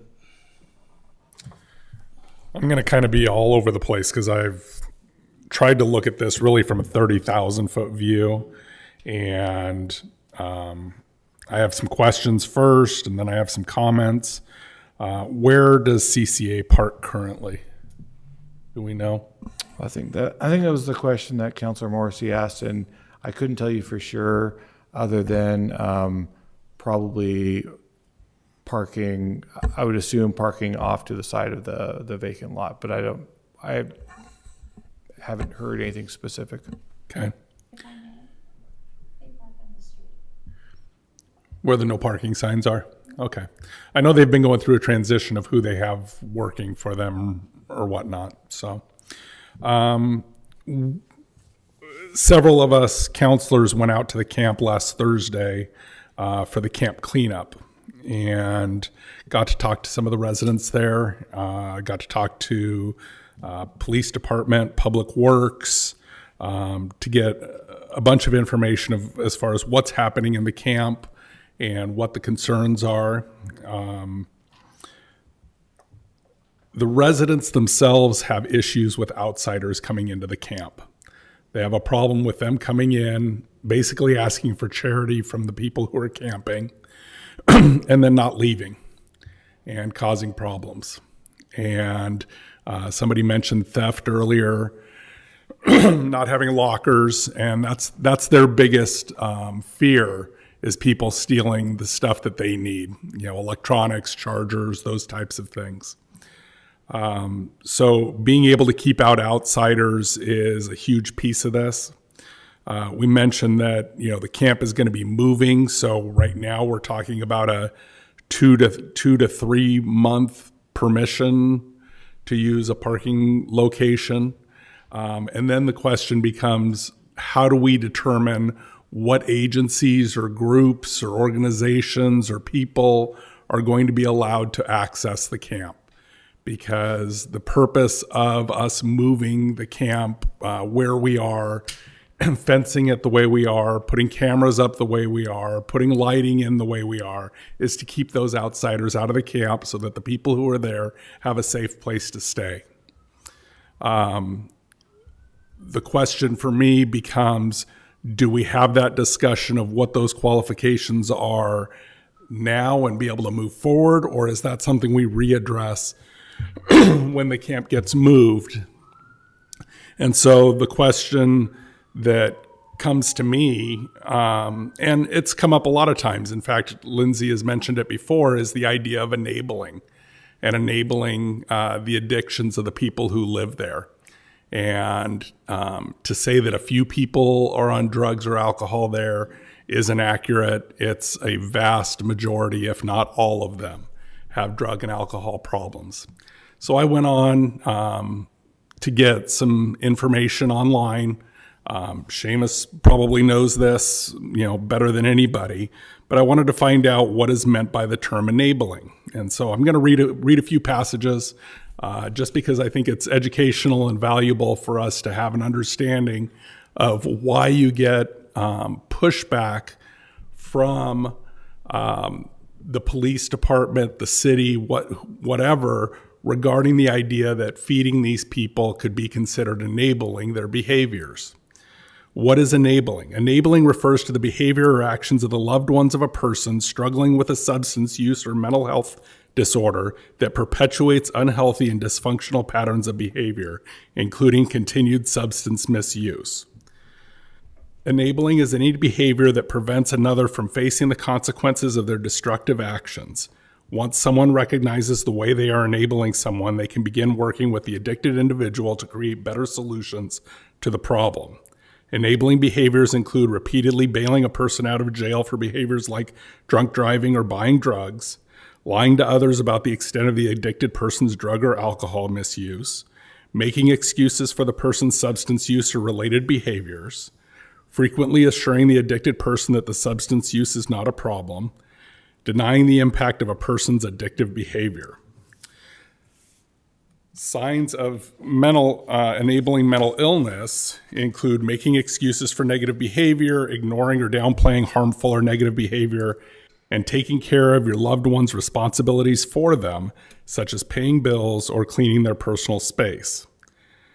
Supporting a loved one past the point where they should be expected to take on age-appropriate responsibilities like maintaining a job, paying their own bills, going and getting their own food. Enabling the enabler is another one. So why do people enable their loved ones? Enabling is often done out of love, even if it makes things worse in the long run. The people doing the enabling are often those who are most affected by the behavior of the people with addiction. They may think that enabling behaviors and avoiding all conflict is the best or only option. Some people also enable as a result of codependent relationships. How to stop enabling, breaking the cycle. The first step to ending enabling behavior after recognizing it is to admit that it's causing harm to the addicted person. Those enabling is typically done out of love and concern for a friend, family member, significant other, the fact that it's ultimately a more dangerous option than facing the real underlying problem. Addiction disorders only become worse without treatment, and the destructive behavior will not change without consequences. I don't think it's invaluable for us to consider how we can take bringing somebody and giving them food and turn it into something that allows them to learn how to take care of themselves in the future. We could put them in a house, but if they can't feed themselves because they don't know how to, it's not going to keep them there. And so if there's a way that we can, take what you guys do and maybe camp cooking or something like that in the space where they can at least help with menu planning, putting things together, helping cook, and figure out how we can make something like that happen that actually moves these people towards becoming independent. That would be my preference. I know it's not what you do for your group with your group, but I think that moves people towards what everybody has said that they want, which is having these people become independent, move on to housing, and become more self-sufficient. Yes? Something I need to add here, and that is for me to be able to do this, I must, and anyone else who feeds them, must have that permit. These people can't get permits. They're not clean. Food handlers permits? Yeah, they're not smart enough or drugged up enough to get it. So, you can say that's enabling, but they can't help out more. Now, do I make them help me at the camp? Absolutely. Absolutely. Okay. And the ones that have it, they're right up there dishing it up too. Thank you. I've got one other person who can do it. But you can't expect me to try and use all those people who can't shower every day, put on clean clothes, or even wash their hands. I understand that. The other issue that has been brought up is the garbage and the trash and the concern is, and when we were out there the other day, there's a ton of garbage that gets picked up every week. It costs the city and the taxpayers money every week to clean up what isn't in the dumpsters that are provided, in addition to what is in the dumpsters. But it also takes man hours to go out and clean all that up. And I've seen that garbage across the street in that vacant lot when I was over there, and I was picking up garbage over there. So, I think one of the concerns is that if a location is given where you can provide the meals, that then that area is cleaned up after the time period that it's there. So we don't end up with this ability to just take that stuff elsewhere. And I know you try and provide meals for the people that are going to take them and use them and eat them. When we were there, I saw containers of food just sitting on eco blocks that didn't look like they had been touched. Mental illness is rampant. Right. I don't disagree with that. And so if there's a way of being able to have an area where they can come and get the meals, eat them, dispose of the garbage, and then go back. I've asked for tables 4 times than I can count. They would love to be able to sit here and eat. And the purpose of my conversation and discussion is to be able to say, what are the things that we need to make this program work in a way that is beneficial for the campers as well as for your organization and the rest of the city. So it's not just a place to park. Okay?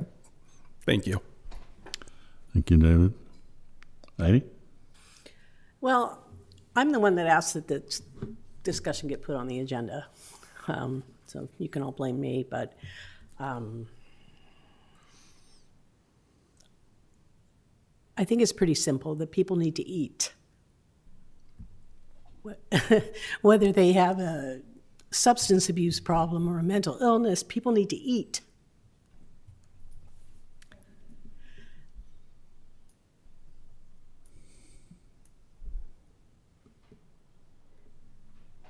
I've been out to the camp with Lindsay and have met many of the residents there.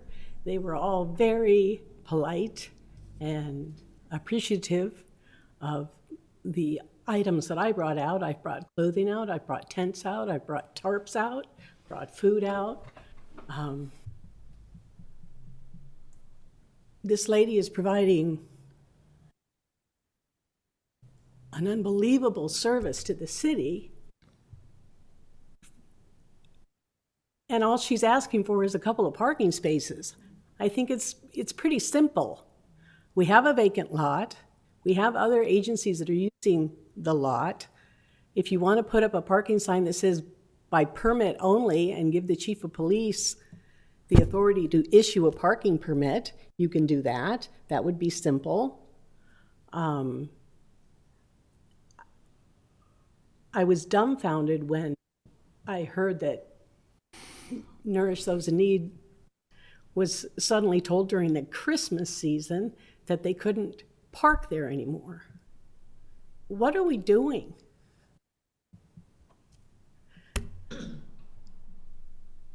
Christmas is when we tell people they can't feed the hungry, the homeless, the people that need help the most. Isn't that the time that we're supposed to be giving and helping those who are less fortunate than ourselves? I'm not even a religious person, but I know what I've been told, what the season's about. I was dumbfounded. We have to do better. All of us. We have to do better. I have a little plaque in my home near my dining room table, and it says, "What do we live for if not to make life a little less difficult for each other?" It's not a biblical quote. It's not in the Quran, the Torah. It's a simple philosophy that if you can help people, you should help people. This lady has been helping people. I've seen her. I've been out there and I've seen her in action. And all she wants from us is 5 parking spots. A little compassion, a little understanding, and maybe a little assistance. So I strongly support Ms. Morrison and Nourish Those in Need. And I say, let's do better. Let's give her the parking places. We can put whatever restrictions on them we want to, but let's give her the parking places and let her continue doing the good work that she's been doing. Thank you. It's your turn, Tita. Yes.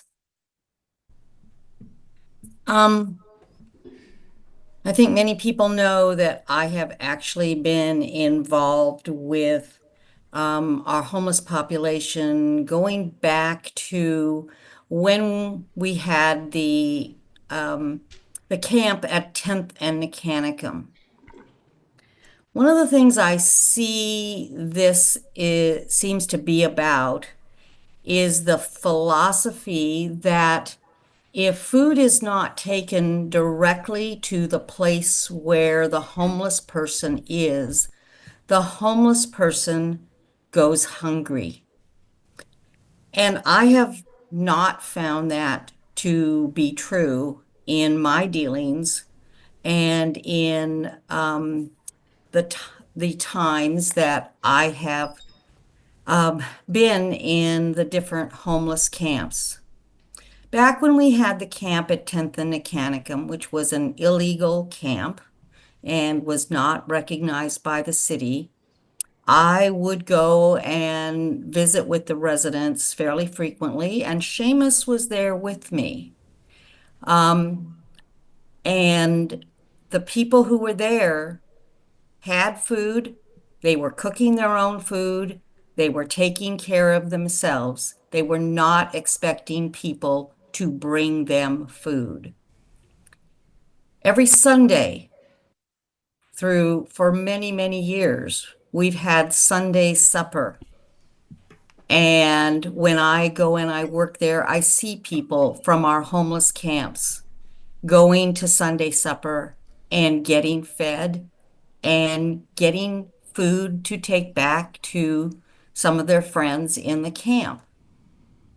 When I worked the Thanksgiving community dinner, I saw people from our homeless camp and from other probably illegal places to camp, coming and getting food, eating there at the Bob Chisholm Community Center, and then taking food back for themselves, taking another meal for themselves or their friends.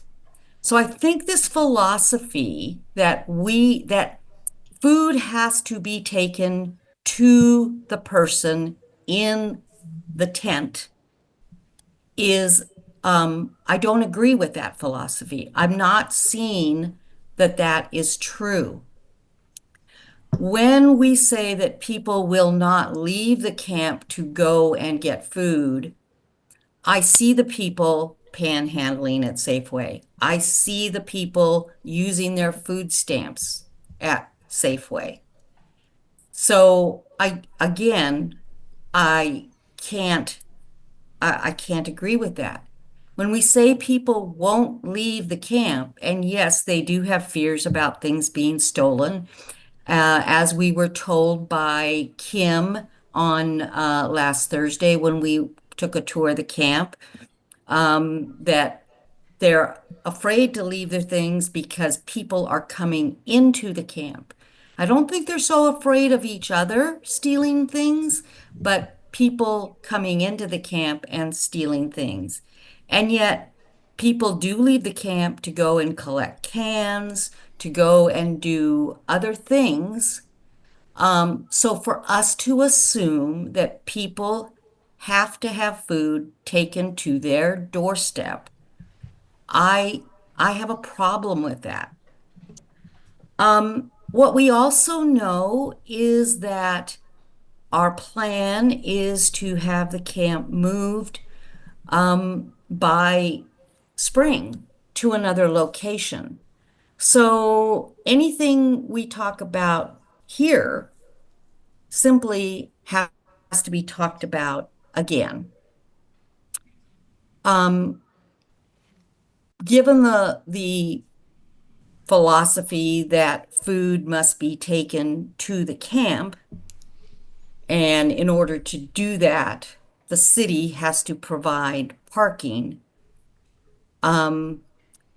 We've already gotten a request this week via email now from somebody who says, well, I feed the dogs and I have to take bags of food. So you need to provide parking for me so that I don't have to drag those bags of food very far. There's no easy solution to all this, and I don't think that saying you don't need to feed the people at the camp. You need to find a place for the people to go to. Helping Hands feeds the people, and they go to Helping Hands and get fed. Finding a place where people can go to get fed also gives them a place where they don't have to eat in the rain and the wind. So I am of the opinion that Nourish in Need, those in need, or whoever else is looking to provide food services needs to find a place where people can go to participate in that. And that's part of getting away from the enabling. I personally think the fact that the city goes in and does a cleanup while people sit in their tents and watch the city workers pick up their trash is a type of enabling. Anybody can pick up trash. This all sounds it can sound very mean to people, but people have to take some responsibility. We know that 3 people have left the camp and graduated to Esperanza Village. So they took responsibility and they made it happen for themselves. We know that there is the ability to take showers at the pool. And yes, it costs $2, but there's free coupons for that. We know that there is free travel available on the buses. There's coupons for people to take the bus. And now we know that Department of Human Services has offices at the outlet mall where people can get food stamps. They can sign up for other services. The kinds of services that CCA is trying to bring to people has been trying. The people not having some services is not for the lack of trying of our social service agencies. We've had Clatsop Behavioral Health, we've had Bob, we've had Clatsop Community Services. So there are attempts being made to get services for people, but people have to take some accountability and responsibility for that as well. So when I see that people can make the effort, on Sundays, you don't have people in the camp going hungry because Nourish in Need is not there. They go someplace else. One of the things that I thought about and a vision that I had back when I started the homelessness summits in 2019 was that our community churches would participate. And I know I've seen it in other cities where one night a week you can go to one church or another church and get a meal. Our churches have not been walking their talk. So what I see city efforts is to try and get this kind of involvement. I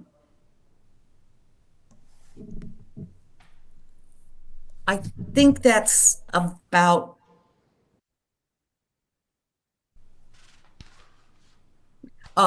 the use of the mill pond, maybe for a short period, but what we have to remember is one reason we moved out of the mill pond was because of the flooding. It wasn't a good place for people to be.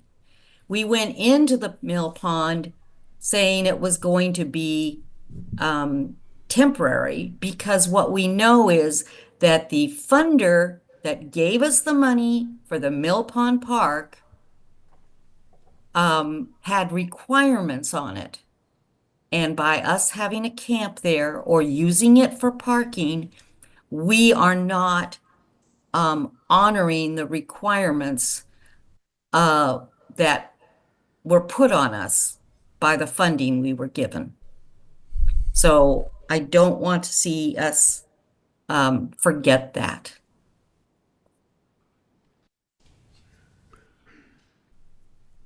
Thank you.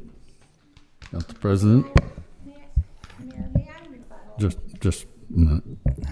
So a lot of what I was going to say has already been said, so I won't repeat it. But for me, it really comes down to a balance between meeting basic human needs, but also not enabling folks in a way that gets them out of this lifestyle so they can get clean, get housing, get a job, and be contributing members of society. When we did the camp tour and just talking to folks there, I can tell you there's a high likelihood that a lot of these people will end up dying in the camp, the current lifestyle they're living, because they are, in a lot of cases, hopelessly addicted to drugs. And so I think some of us maybe come off as not being compassionate. It's because we have a different theory on how to best help these people. So I think the name calling and those things isn't helpful in the situation. We all want to see, everyone do their best and survive and thrive. As far as a plan, I didn't really hear a clear plan from the council, so I don't really know how we proceed here, but I do have a question about the mill ponds. Since it's currently closed and gated up, how would we reconcile that being a place to feed campers? If we did choose to go in that direction, would it just be opened for an hour and then reclosed, or how would that work? Yeah, I think we still want to keep the mill ponds in general closed. But a limited use, I think, would be appropriate, and we can certainly reach out to the folks at OWEB who gave us the grant to purchase the property. I think their biggest concerns were having people camp at the site previously, and we're not proposing that. We're just proposing that the gate would open for an hour and people would be able to use the parking lot. The parking lot has not traditionally been the area that's flooded, so I don't see a concern with that either. So the idea would be that nurse those in need could provide their own lock, be able to open it, provide their services or park there, whatever the council chooses, and then be able to lock up when they leave, hopefully leaving it clean and undisturbed. I think that could be a temporary solution, but long term, I definitely like the idea of something like Sunday supper. Tita mentioned that, where there's a place they come. I think that makes a lot of sense. It's easier for them to eat out of the rain, and then they can get the food and maybe get connected with folks that can help them out. But whatever we do, we got to come out of compassion, but we also have to have accountability. Just because they're homeless, they need to have confidence by being accountable, even for their own campsite. I mean, we're cleaning up just an outrageous amount of trash out of that campsite. Is it weekly that you guys go in there, or is it monthly?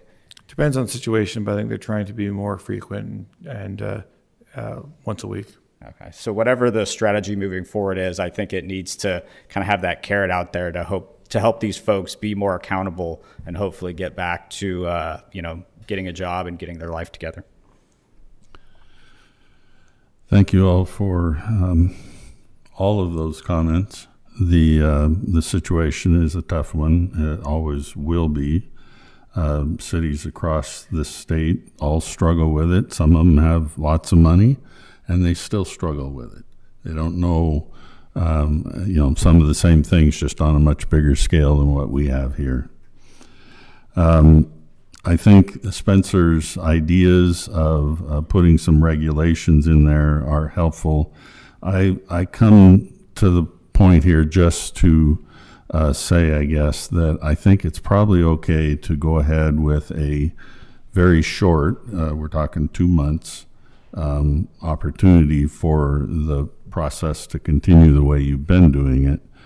But it has to be completely revisited, and we need to take all these considerations in, and coming up with a long-term, when we move to the new, the map's not up there anymore, move to the new camp. We are doing what we're doing because we felt that was best for the most residents of Seaside. We set aside a camp, a specific place to camp, and it's for the safety of our residents as well as the safety of the campers. A lot of campers were in places that were completely unsafe. in places that, flooded or whatever. That's, like they said, that's why we ended up trying to get out of the mill ponds and get away from that area altogether. But we need to keep working on that. We get no money from the state or the county for doing this. This is strictly on the backs of the taxpayers of Seaside. And so we have to be careful. The safety of the residents that live in these areas is a big concern, and we're trying to address that when we move to the new site by having much stricter security and cameras and all that. It will help. It won't solve it. And so I will let Lindsay come up and sit, and you can give us, or stand, either one, give us a 3-minute what you think of these ideas we've been talking about. Keep it to 3 minutes. Well, first of all, Mayor and councilors, I have been doing this for 2.5 years, but before I got started, I went to all the churches in town to ask them if they would help. Guess what? None of them would. And then, except for Sunday supper at the Catholic Church, where I get to cook now. And then I approached the city, and your city manager under no circumstances would allow me to cook in the Bob Chisholm Center, where they could have easily walked over and had dinner there. Nope. What he said to me after 45 minutes was turned around and said to me, no. Not did I have any liability insurance, which of course I carry, did I have anything else? So if your own city won't let the people be cooked there in that kitchen and eat there, how does she think anybody else is going to let anybody else let me cook at their church or let me get them in some other place? Helping Hands refused to let me use their parking lot to be able to feed people there. Everybody south of Seaside will not let me park in their parking lot to feed these people. So yeah, Tita, it would be great if they had to walk somewhere to get a meal. But guess what? There isn't any place to do it. So that's why I'm simply asking for a short time until the next camp is made, then something else that we'll do then. This is, I'm 74 years old. This isn't something that I just grew up one day and said I was going to do. I had a friend die. She came back and told me to do this. This isn't something I wanted to do. But how do you turn down a friend who comes back to you after she's died and tells you to feed the homeless? I got up and I do it every single day. Am I tired? Yes, I'm exhausted. But these people need food. They were gray when we first started feeding them, gray. And they spent a lot of time at the hospitals because they didn't have enough food. Sure, they can get food stamps. I know, I've gone over this with Dustin Martin. He says they're all getting 3 meals a day. I'm here to tell you they're not. Yeah, 30 seconds. And when this is all said and done, I hope you all look to your heart and just allow me to park near them. Okay, we've had a thorough discussion. Spencer, would you like to add anything before we decide what we are going to do? No, I think I'm happy to answer any questions the council has on the policy, but that's what we're trying to do here tonight. So. Could you put back up there the list that you had earlier? I'd like to make a motion. Okay. Councilor Pasalski.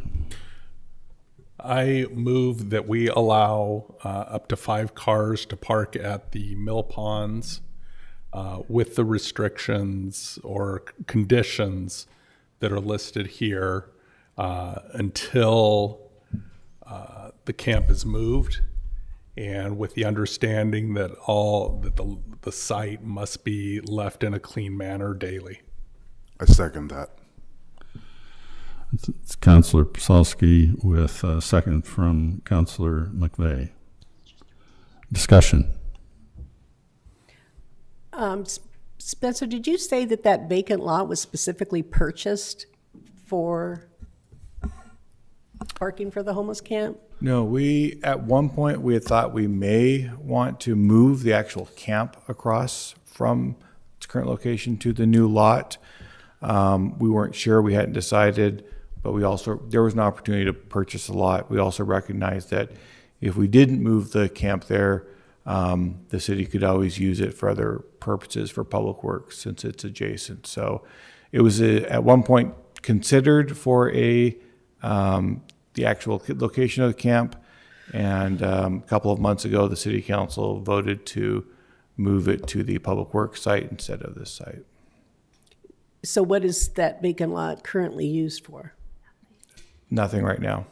Okay, then I think we should let the 5 cars park in that vacant lot rather than the mill ponds, but that's my only addition. The motion is to have them park in the mill ponds. Any further discussion? Mayor, I have my hand up. Okay. Could you go back that former slide, please, Spencer? No, the one that had the grid. The conditions. Yeah. So I want to clarify, make sure I'm understanding the motion is to follow all these recommendations except the number of vehicles you would change from 2 to 5. Is that what I'm understanding? Yes. And as opposed, and the term, rather than consider a temporary term, it would be until the camp gets moved. Yeah, my thought is that by that time we'll have new policies for the new camp before we move them over there. I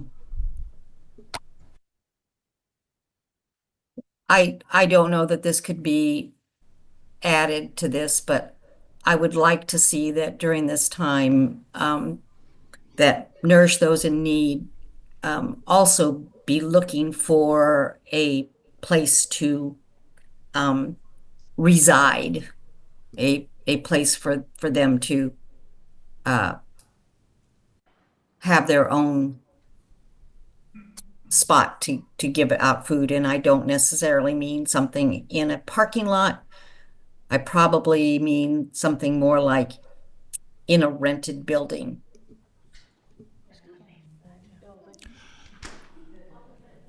That's not part of the motion. No, I understand that. Can be understood. One question, David. Yes. On the number of vehicles at 5, is that the right number? As long as we're going to do this, It's what they requested. Let's see how it works. Okay. Thank you. One more question. We're deliberating. It's dark at 5 o'clock, so we moved to 4. My concern about moving times is when I saw the KGW piece, you were having to call them to come and eat to get the food, as opposed to them knowing exactly when that food is going to be there. By having a set time, they will. Now at 4 o'clock. Would you rather it from 4 to 5 than 5 to 6? Why not think say 4 an makes hour, a lot of an hour before sunset? Well, that's going to move, but I think 4 It makes a lot of moves. sense because Yeah, it Public moves. Works will be there till 5, then they can lock up. Would that be helpful? That might be helpful, or just have a little more eyes on there. I still think it would be easiest to, in addition, still give them their own lock to be able to close up. I have no heartburn changing it to 4 to 5 instead of 5 to 6. Councillor McVeigh, are you aware of that? Okay, the motion is amended as far as the time and the vehicles. Okay, if there's no further comment, all those in favor say aye. Aye. Aye. Aye. Any opposed? Motion carries.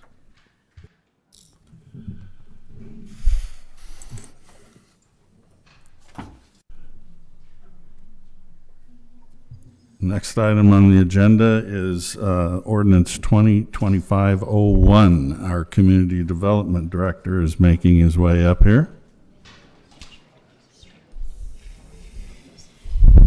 Everybody, please be quiet.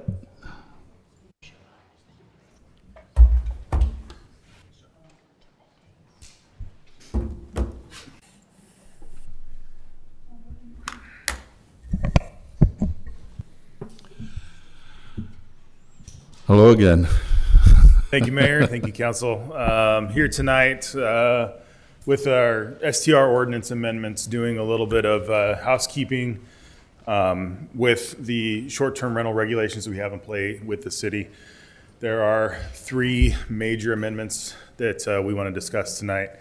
But first, I'll go through a little bit of history of short-term rentals in Seaside. As I'm sure most of you know, Seaside was founded as a vacation town. This was a tourist destination from its inception in the 1890s. The first home in Seaside was a vacation home. So in 1992, the city, focusing on the transient lodgings taxes, began registering short-term rentals. So they sent out letters to everybody that they knew was renting or knew were renting, required them to register and then start remitting taxes to the city, similar to like hotels were required to do. In the late 90s, early 2000s, there were significant changes to the zoning code that brought short-term rentals to the forefront, added regulations, inspection requirements, and standard conditions that were placed on each vacation rental dwelling that was permitted. In the late 90s, ballot measure 56 passed, which requires notice to any affected property owner anytime you take a land use change within the zoning code. So what that requires is a mailed notice to every property owner in Seaside anytime you want to change an ordinance that's in our zoning code. We went through this summer when we took short-term rentals out of zoning, put them in those regulations into business licensing. The only thing I can surmise is due to that increased cost to change regulations, and through legal counsel at the time, they started changing regulations through policy. So the zoning code, the ordinance never changed. The policies did on where short-term rentals were regulated, what the densities that were allowed and approved were, among several other things, including inspection requirements, et cetera. In late spring, early summer of 2024, we came before the council and the planning commission to have short-term rentals removed from our zoning ordinance. This was under our advice from our attorneys. In July, those new regulations went into effect. So our current short-term rental ordinance, it is regulated under business licensing, I believe Chapter 120 of the Code of Seaside. The current regulations that are in our code are a product of the work that's been done for more than 20 years by the Planning Commission and the City Council based on actions and items learned while permitting and regulating these STRs. So that's where we are today. Our numbers currently, we're right at about 432 active short-term rentals. There are 4 classifications in Seaside of a short-term rental. Your vacation rental dwellings is your most common, and those are the single-family homes that are permitted for transient rentals less than 30 days. We have 51 condos currently permitted, similar to vacation rental dwellings, but they're under a condominium form of ownership. Homestay lodging is the new common term for a bed and breakfast. It's somebody's primary residence, where they rent out rooms to transient lodgers for less than 30 days at a time. And then there was a provision in our zoning ordinance for some commercial zones that allowed a similar use to a motel. So these are considered mini motels. There's only 4 of them permitted. They would not be permitted under today's codes. But they are existing non-conforming uses now as mini motels, and they're allowed to continue to operate until that use is abandoned. If we look at our short-term rental inventories over the years, starting on the left column with the totals, that was numbers I pulled from 2022 from a presentation I did to this council. We've stayed fairly consistent until you see 2023, 2024. So between the gray and the orange, the gray was numbers pulled in September of last year, right after the new regulations went into effect. So we did have a slight increase in numbers based on the new regulation change. And then again, numbers I pulled today from the 2025, the yellow columns, we're holding pretty steady at our inventory. I will say we are coming towards the end of the renewal season for business licensing, and inevitably every year a few business licenses end up dropping away. Either people no longer want to short-term rental their property, or they've moved into it as now they're permanent residents, as a lot of these are owned by people who intend to retire in Seaside, and eventually they do and stop renting their property out. You can see the vacation rental condos, the third column from the left, or the third grouping from the left. Those tend to stay pretty steady right around that 50 number. And then with the homestay lodging, that's just not a super popular option. So we don't see a lot of fluctuation with those. So if we dig into our current ordinance, the First Amendment is a item that came up that was a matter of policy previously. And this was the transferability of a permit. Short-term rentals inherently have not been able to be transferred from one entity to another. And that's typically through the sale of the property. Well, what happens when a family member inherits a property from their parents who've passed away or are doing estate planning and removing that property from their own ownership? Our policy previously from my predecessor was to allow that transfer to happen subject to inheritance. Essentially, this amendment just puts that into our ordinance, so it's clear and plain and in the ordinance for that to work. The idea behind this is so that families can maintain their beach houses that have been in their families, many of them for many, many decades, without the ability or without having to try to get another short-term rental, to use the existing active permit going forward as long as it stays with the same family. Many of our current short-term rentals would not qualify under our current ordinance, even though they may have been permitted since the 90s. Number two, so State Building Codes Division has issued in the new iteration of the Oregon Residential Specialty Code, has changed the Section 101, which lies out the applicability of the building code. In this specific section, they have added to the area where they consider, and quote, matters outside the statutory authority of the code. They've added short-term rentals to that. Our previous ordinance stated that the short-term rental has to be in substantial compliance with the adopted building codes. Well, if the adopted building codes can't be used to bring those buildings into compliance, we have to mold our ordinance now to meet the same requirements that we had previously. So instead of just a generic statement that says have to be in substantial compliance with the adopted building codes, we've now listed out the building codes that are part of the inspection program. So everything is very clear and objective to anybody reading the ordinance and can go through the code and say, okay, well, my property meets this standard, this standard, this standard. Oh, I need to fix this to get it to meet that standard. So this just makes, well, for one, it makes the ordinance a little bit longer. If you had an opportunity to read through it, there's a lot of inspection items that we do look for. But two, it brings that clear and objectivity to the approval or denial of an application. Along with that, we've consulted with the fire marshal and added some additional language when it comes to outdoor burning and fire pits, as that has recently changed within the fire code as well.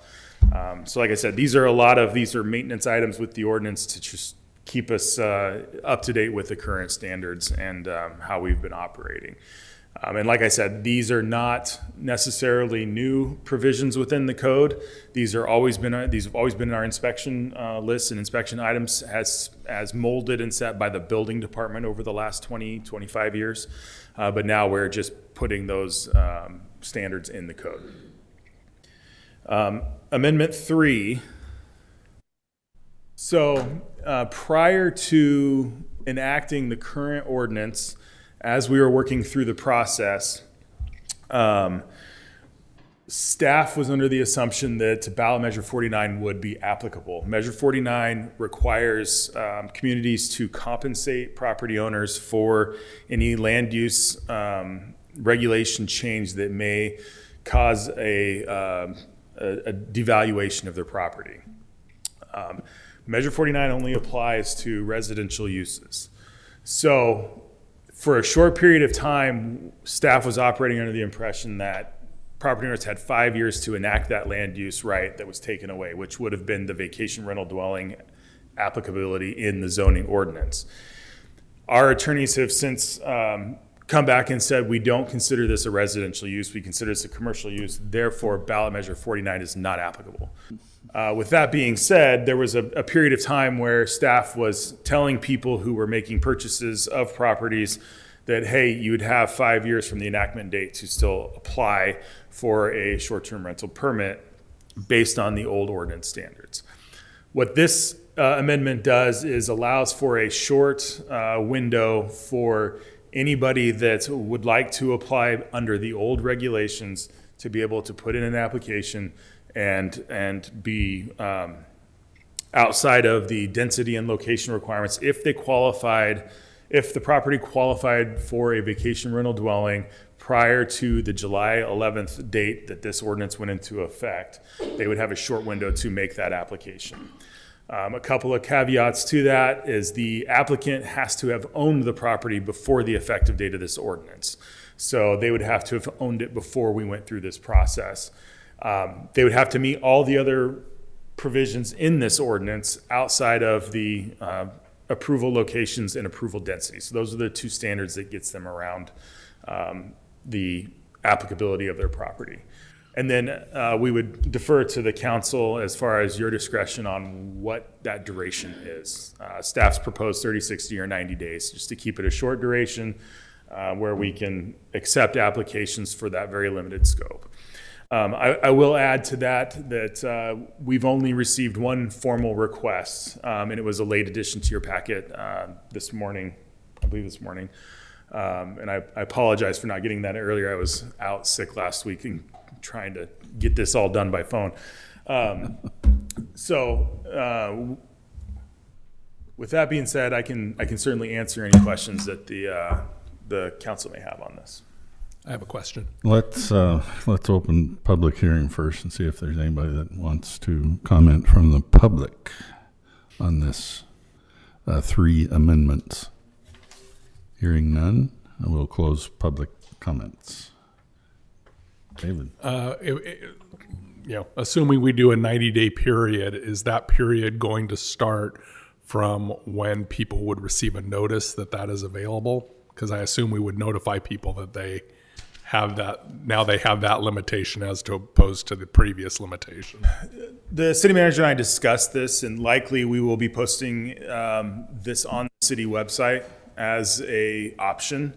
We don't have a comprehensive list of folks to notify outside of sending out a mailer to every property owner in Seaside. So it would be me going back to my staff saying, hey, if anybody that you can think of that has contacted our office has expressed interest in this, will you please let them know that this is going to be made available to them, or any formal inquiry that we've received. And like I said, as of right now, there's only been one formal request for this. I just add to that I think the council has the discretion to make it effective whenever you want. So you could make it effective tonight. Wait, does it have to wait 30 days? No, has to wait till the So ordinance you'd have to wait plus 30 days. Yes. So I think that would dictate the start time, and then 30, 60, 90 is just a recommendation. you have the discretion to choose whatever number you think works best. So this is going through the regular ordinance process where we have multiple meetings, multiple hearings, and notifications through that. Yeah, so Well, this that's will up to the be, council. Yeah. Well, Right. I mean, unless we were to go, do some emergency order No. where we're doing them all at one meeting, then we're We're going to not, have multiple no. meetings. Yeah. So I can see that as a notification period being just fine. So I like the idea probably. I mean, basically if anybody's following us on something like this, this is kind of the notice that there's a possibility it's going to be there depending on what the council decides.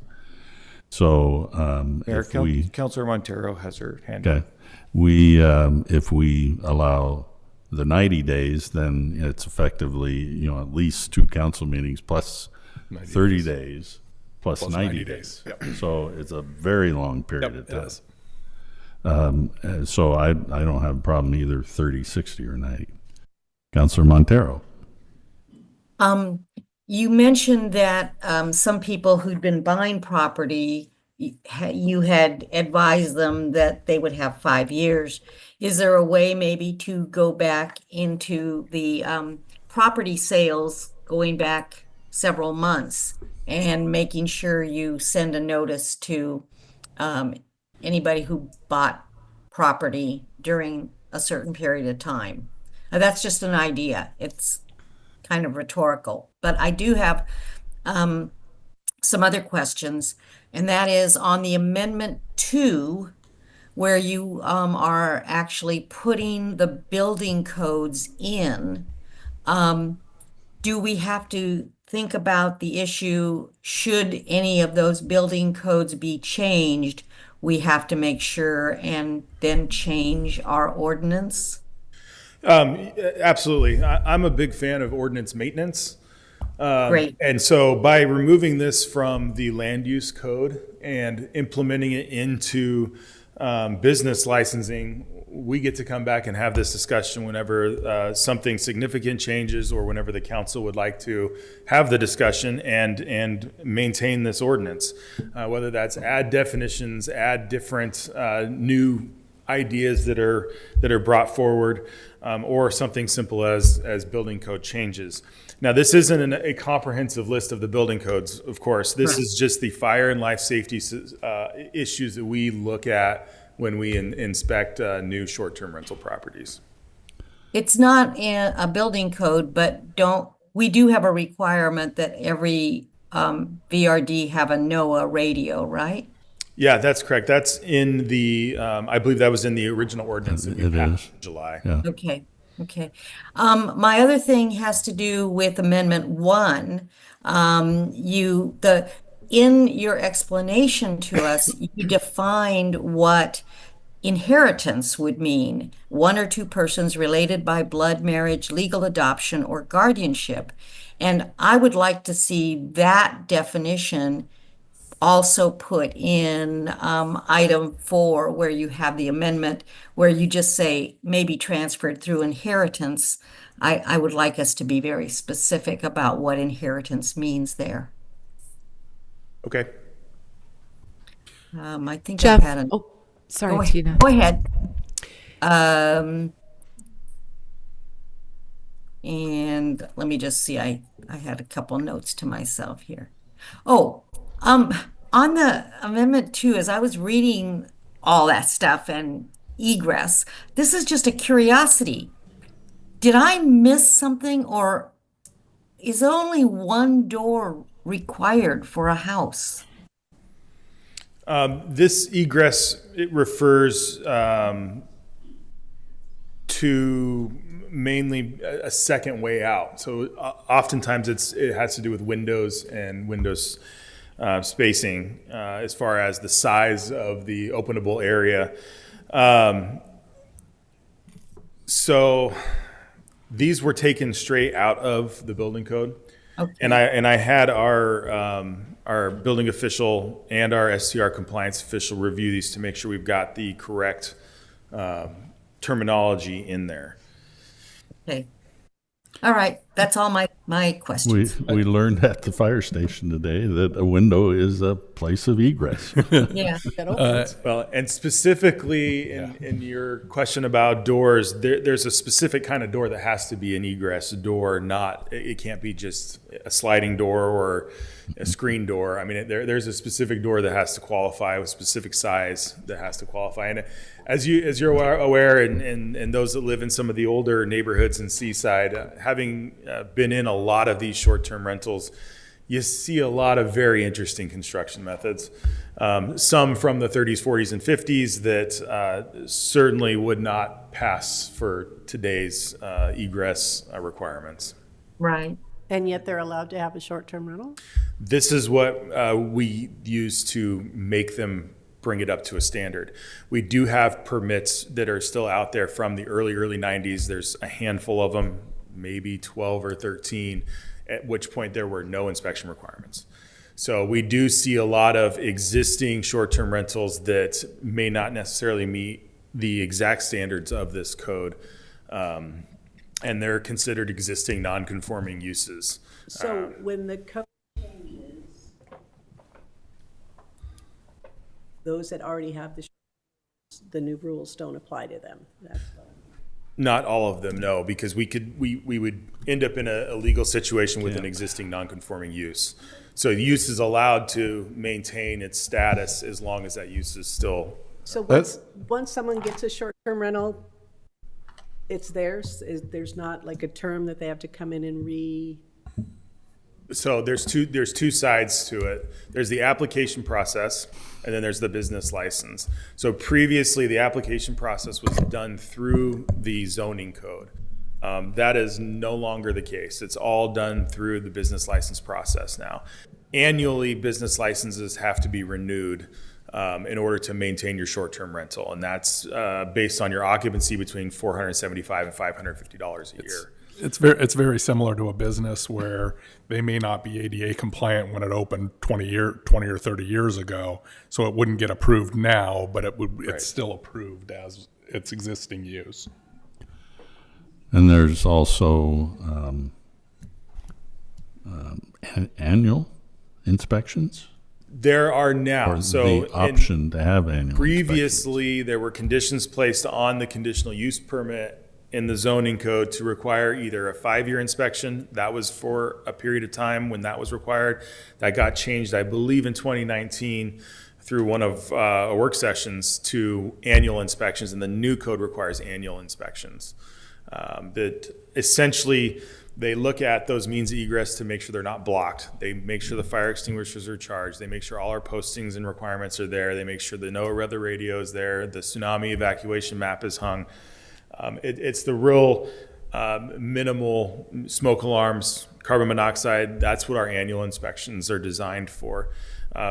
This inspection is the very first inspection of the short-term rental where a lot of these more significant, more expensive repairs have to be made before we'll issue the permit.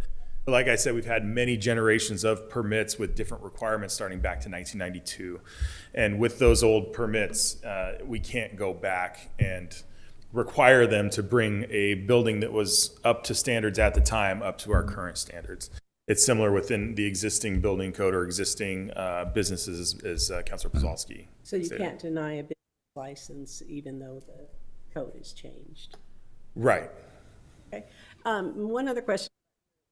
Your inheritance. Is there a maximum number of vacation rental that are allowed in the city? No, we do not have a cap. We have density requirements. And so the density is calculated depending on which location within the city you're located. The density is calculated by taking the number of properties surrounding the applicant within 100 feet and calculating a percentage of those that are already short-term rentals. If that percentage exceeds 30% in most areas, then that property is not eligible for a permit. Okay. So for the people that may be for the people that might be inheriting the short-term rental license from family members who pass on, they're not going to be bumping other people that have been waiting or trying to get.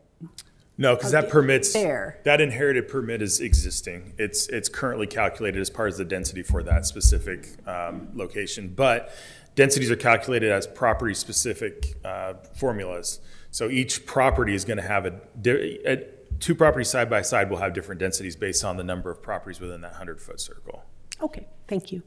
Dovetailing on the conditional use, there was a original legal opinion that when the planning commission were to approve a vacation rental, let's say it was within the density of the area, but they could deny that permit. And then we had a different legal opinion that said a conditional use actually means it's a approved use with conditions. Where did we land on that in the end? So the densities were originally set by policy, and that was determined to be unenforceable under our current legal opinion. And that's what precipitated the change from the zoning code to business licensing, so that we could easily change to mold those policies into actual ordinance.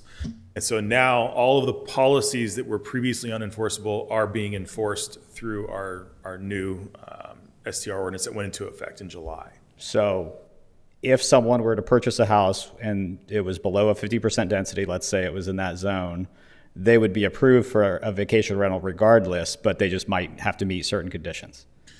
They have to meet the requirements in the ordinance, yeah. But the planning commission couldn't deny them of the vacation rental if they did meet the requirements. Planning commission is no longer involved. This is no longer a land use decision. This is a ordinance with clear and objective standards. You either meet the standards or you don't.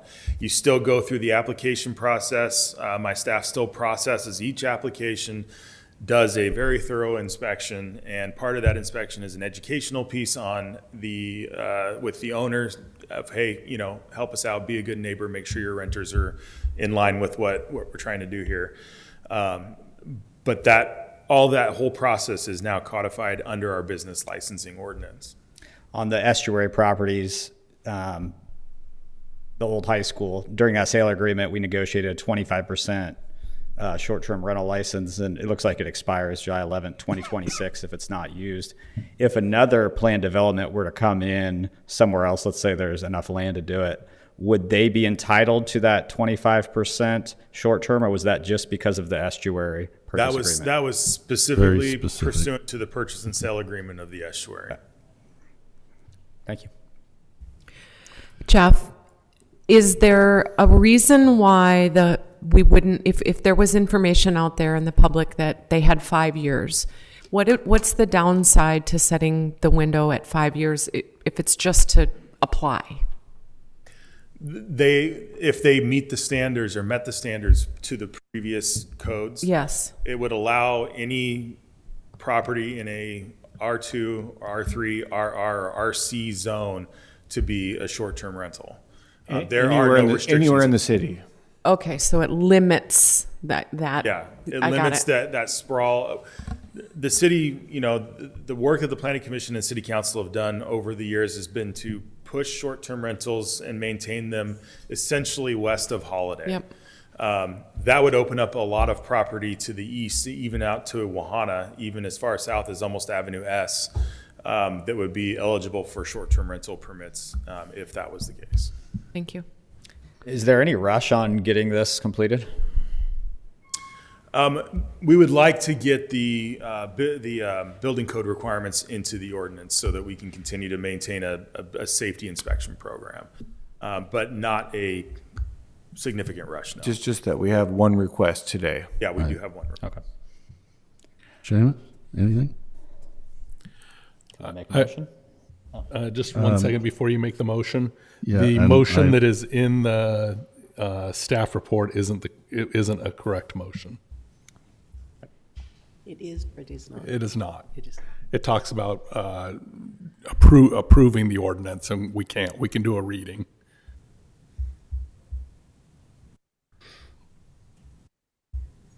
Yeah. Oh, so we have to make a motion for first I reading. move to read, but I think based on, and Tita saw this too, actually having a definition of inheritance in that section.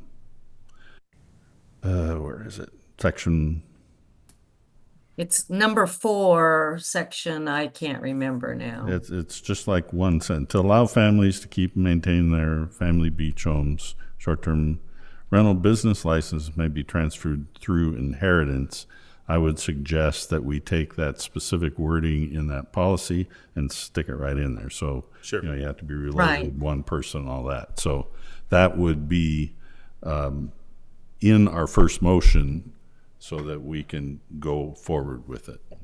Does that make sense? So we could do one reading tonight and then add that during the second reading. Well, it would just We can be add it part of tonight. it because it'll be part of the first reading. Okay, I'll let someone else articulate that one. Well, you So don't I- really need I to. We're move just that saying we- that I move that we read the ordinance by title only, but with the change on number 120.03, number 4, to add the definition of inheritance as one or two persons related by blood, marriage, legal adoption, or guardianship. I'll second. So we have a motion for a reading by title only with amendment to that section 4. All those in favor say aye. Aye. Wait a minute, Aye. Did I, who was it? Tita and Seamus, right? I did, Oh, yeah. who? Seth? Yeah. Seth was the second? Yep. Okay. Yes. All right. Again, all those in favor say aye. Aye. Aye. Any opposed? Motion carries. Ordinance 2025-01, an ordinance of the City of Seaside, Oregon, amending Chapter 120 short-term rentals of the Seaside Code of Ordinances. We didn't address the length of period. Didn't 30, 60, 90? Oh, sorry. Yeah. Redo. I personally don't have any problem with it being 90 days. Neither do I. Yeah, I'm fine with that. So let's Remake the motion. let's redo the motion. Yeah. So the motion, Tita, the motion Yeah. also includes the 90-day choice. Okay. Prior motion with the 90-day choice. Yeah. So just repeat just say the that. prior motion with the 90-day choice. I'll second. All right. So we've got a revised motion. The first one is null and void. All those in favor say aye. Aye. Aye. Any opposed? Motion carries. Read it again, just to make sure. Ordinance 2025-01, an ordinance of the City of Seaside, Oregon, amending Chapter 120 short-term rentals of the Seaside Code of Ordinances. Thank you all. Thank you, Mayor. We get later in meetings like this. Yeah. Carrie and Katie asked me to speak on their behalf. Oh, okay. Go ahead. Ready? Which one are you going to be? I'm going to be Carrie from SDDA First, and she says everybody is invited on February 5th to Seaside Coffee and Sea Star Gelato to raise funds for the Starfish and Lighting Program. Runs from 6 a.m. to 8 p.m. between both business hours. And now I'm Katie from the Chamber. And this Friday at the Convention Center is their annual awards banquet. Doors open at 5:30. Awards start at 7. You can get tickets at the Chamber website. Thank you. Thank you, Carrie and Katie. Any of our other staff have anything? Chief. Thank you very much for the tour. I'm sure that is probably what you're going to talk about, but yeah. You sure it's on? Oh, good. Yep. Nobody's ever accused me of being quiet, but a couple things. I do appreciate you guys doing the tour. We're going to do an open house the last Wednesday of February. Don't exactly know that date.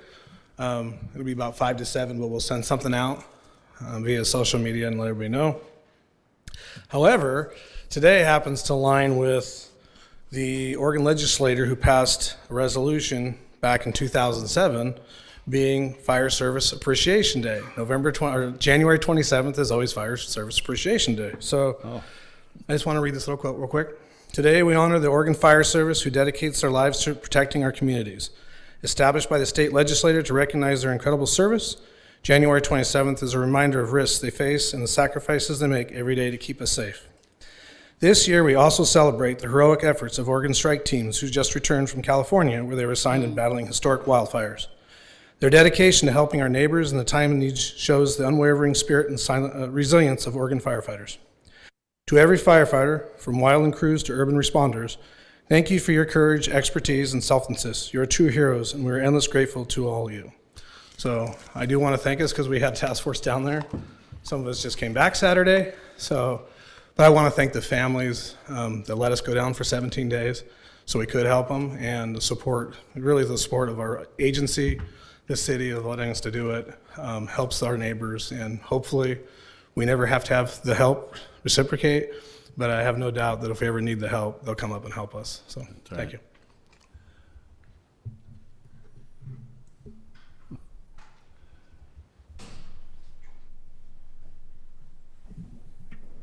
I wonder what Zach wants to talk to us about. No, you don't hear from me for 6 months, and then I come up with a laundry list of stuff. Money. Evening, Mayor, members of council. For those of you that are new, welcome. I look forward to working with you, and for those of you that are back, welcome back. Look forward to working with you guys again. So, couple things of notice to both you guys and the public. Grant applications for next fiscal year should be out this week. I sent each of you a email late last week with the revised grant policies that we talked about in October, and then the grant application as there were honestly few changes from the last few years. So if there's anything blaring on there that you see, please let me know, and I'm happy to take a look at it. Myself and 2 members of my staff just went to Utah for training for the new finance system. Which I'm very excited to say should be up and running hopefully in the next 60 days. So, and not that there won't be bugs to work out, but can't be any worse than what we're dealing with. So, so with that, Last words. What's that? Famous last words. Yeah, right.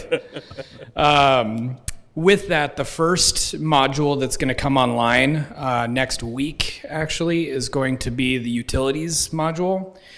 And a couple items of note with that specifically.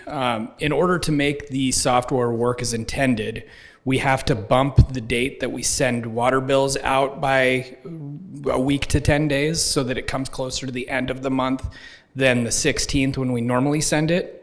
It'll be the same time period that our residents have in 60 days, bi-monthly, the whole thing. But in order to make the software work correctly and not start down the road that we're already trying to get out of, the software works the best if you bill at the end of the month. And so working on a bit of a flyer and a notice to send out to the public so that they're aware that it'll come a little bit later. And then on the note of utilities as well, we are also going to switch payment providers. We have been with PSN for as long as I'm aware in the city. And we have made the choice to move on and go to a little bit more modern of a payment processing service called Express Bill Pay. If you've ever lived anywhere else, you've probably used it. It's very common, and it integrates seamlessly with the system that we've purchased. So as soon as, Mayor, you make your water payment, I'll be able to see it about 5 seconds later and not have to run an entire report and look for your name. So pretty excited to see that come to fruition as well. And I think that's all I've got. So welcome, everybody. And budget's coming up. Yeah, so look for that. I think you had the first date. I don't know if it's our first meeting or not, but you had the date for the public presentation of the nonprofits. Yeah, I didn't want to mention that in case anyone had any any spots in their schedule that they couldn't make happen. But it will be in March. I'm aiming right now. I don't have a calendar in front of me, but I want to say it was Seems like it was around the 15th or something. yeah, like that. somewhere in the middle of the month. So yeah. All right. Thank you, everyone.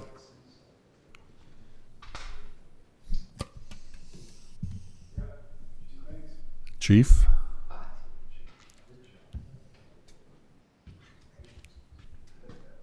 Thanks for having me. Don't have a whole lot. One thing I do want to talk about is like you brought up, we have February 5th, the Jason Gooding annual kind of remembrance. That's going to be right here at 5 o'clock. And It's going to be here? Yep, every year. And it's changed a couple locations here and there, but we do kind of like the indoors with it being February. I appreciate that. Yeah, we'll still try to keep it around 15 minutes and just do our annual remembrance. So other than that, don't have a whole lot going on. February Happy to- 5th, 5 p.m.? 5 Here? p.m. Yep. Okay. Yep. Great. Answer any questions if you got anything for me. Otherwise, that's it. Thanks. Chief, I have a question. Did the department do a commemorative coin or anything for the sergeant that was? We do have a challenge coin at the Okay. office. Yep. Thank you. Absolutely. Thanks.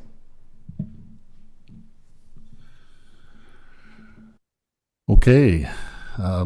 Jennifer, okay. John?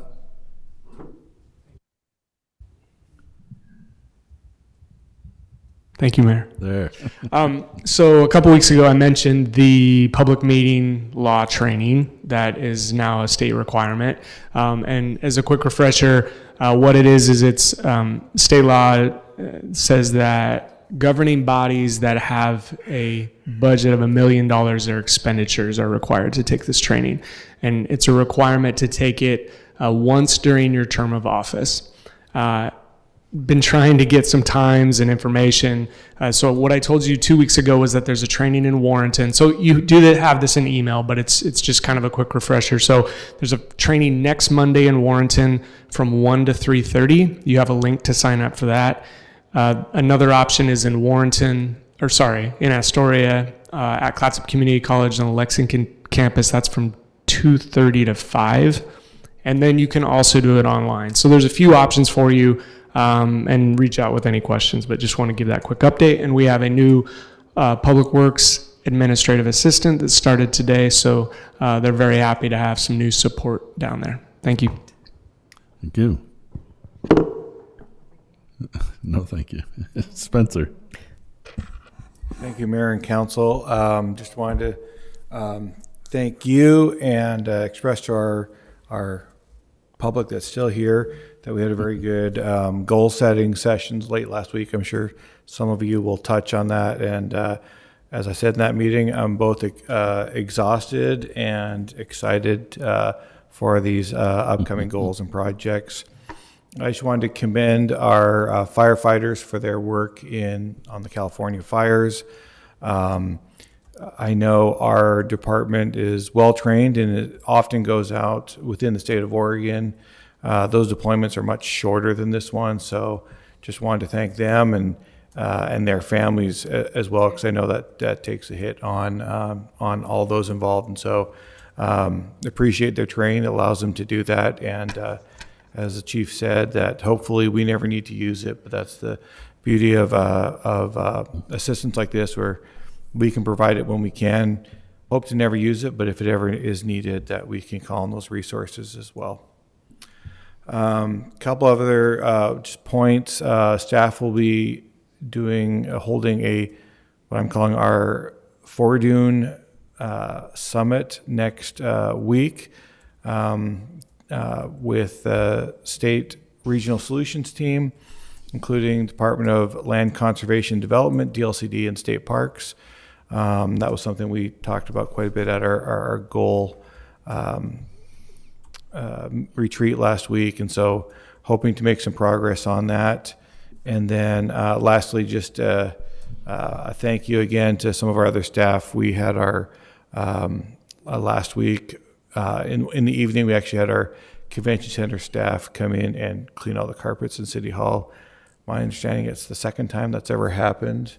So Wow. We appreciate them, the after hours work, and something, under other duties as assigned in the job description. I may be stretching that a little bit, but we appreciate their work and no, it doesn't go unnoticed. So that's all I had. Okay, thank you. Tita?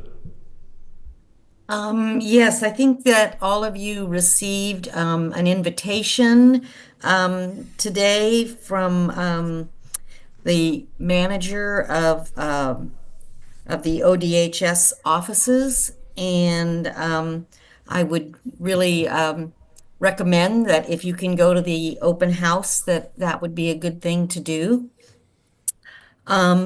I'm here in Salem, came to this morning to attend League of Oregon Cities board meeting, but tomorrow the mayor will be here as well, and he and I will be visiting the offices of Senator Weber and Representative Javidi to discuss legislation to assist cities.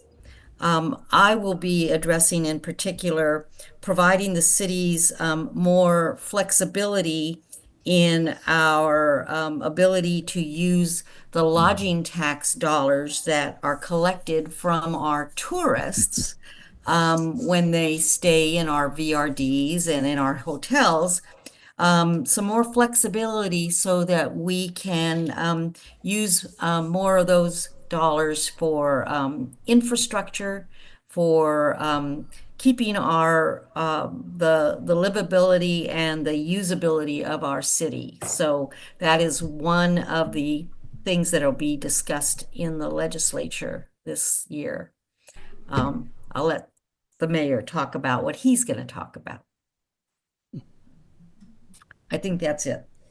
Thank you. Heidi?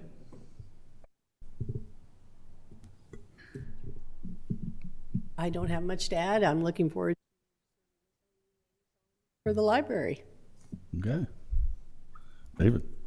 Just to follow up on what Tita talked about, Representative Javidi came out with an article about the tourism tax needing a makeover. His site can be found at cyrusjavidior.substack.com. It's very well written and really explains the changes that they're trying to make. Could you repeat that link, please? Yes, it's cyrusjavidior.substack.com. Thank you. My homework for tonight.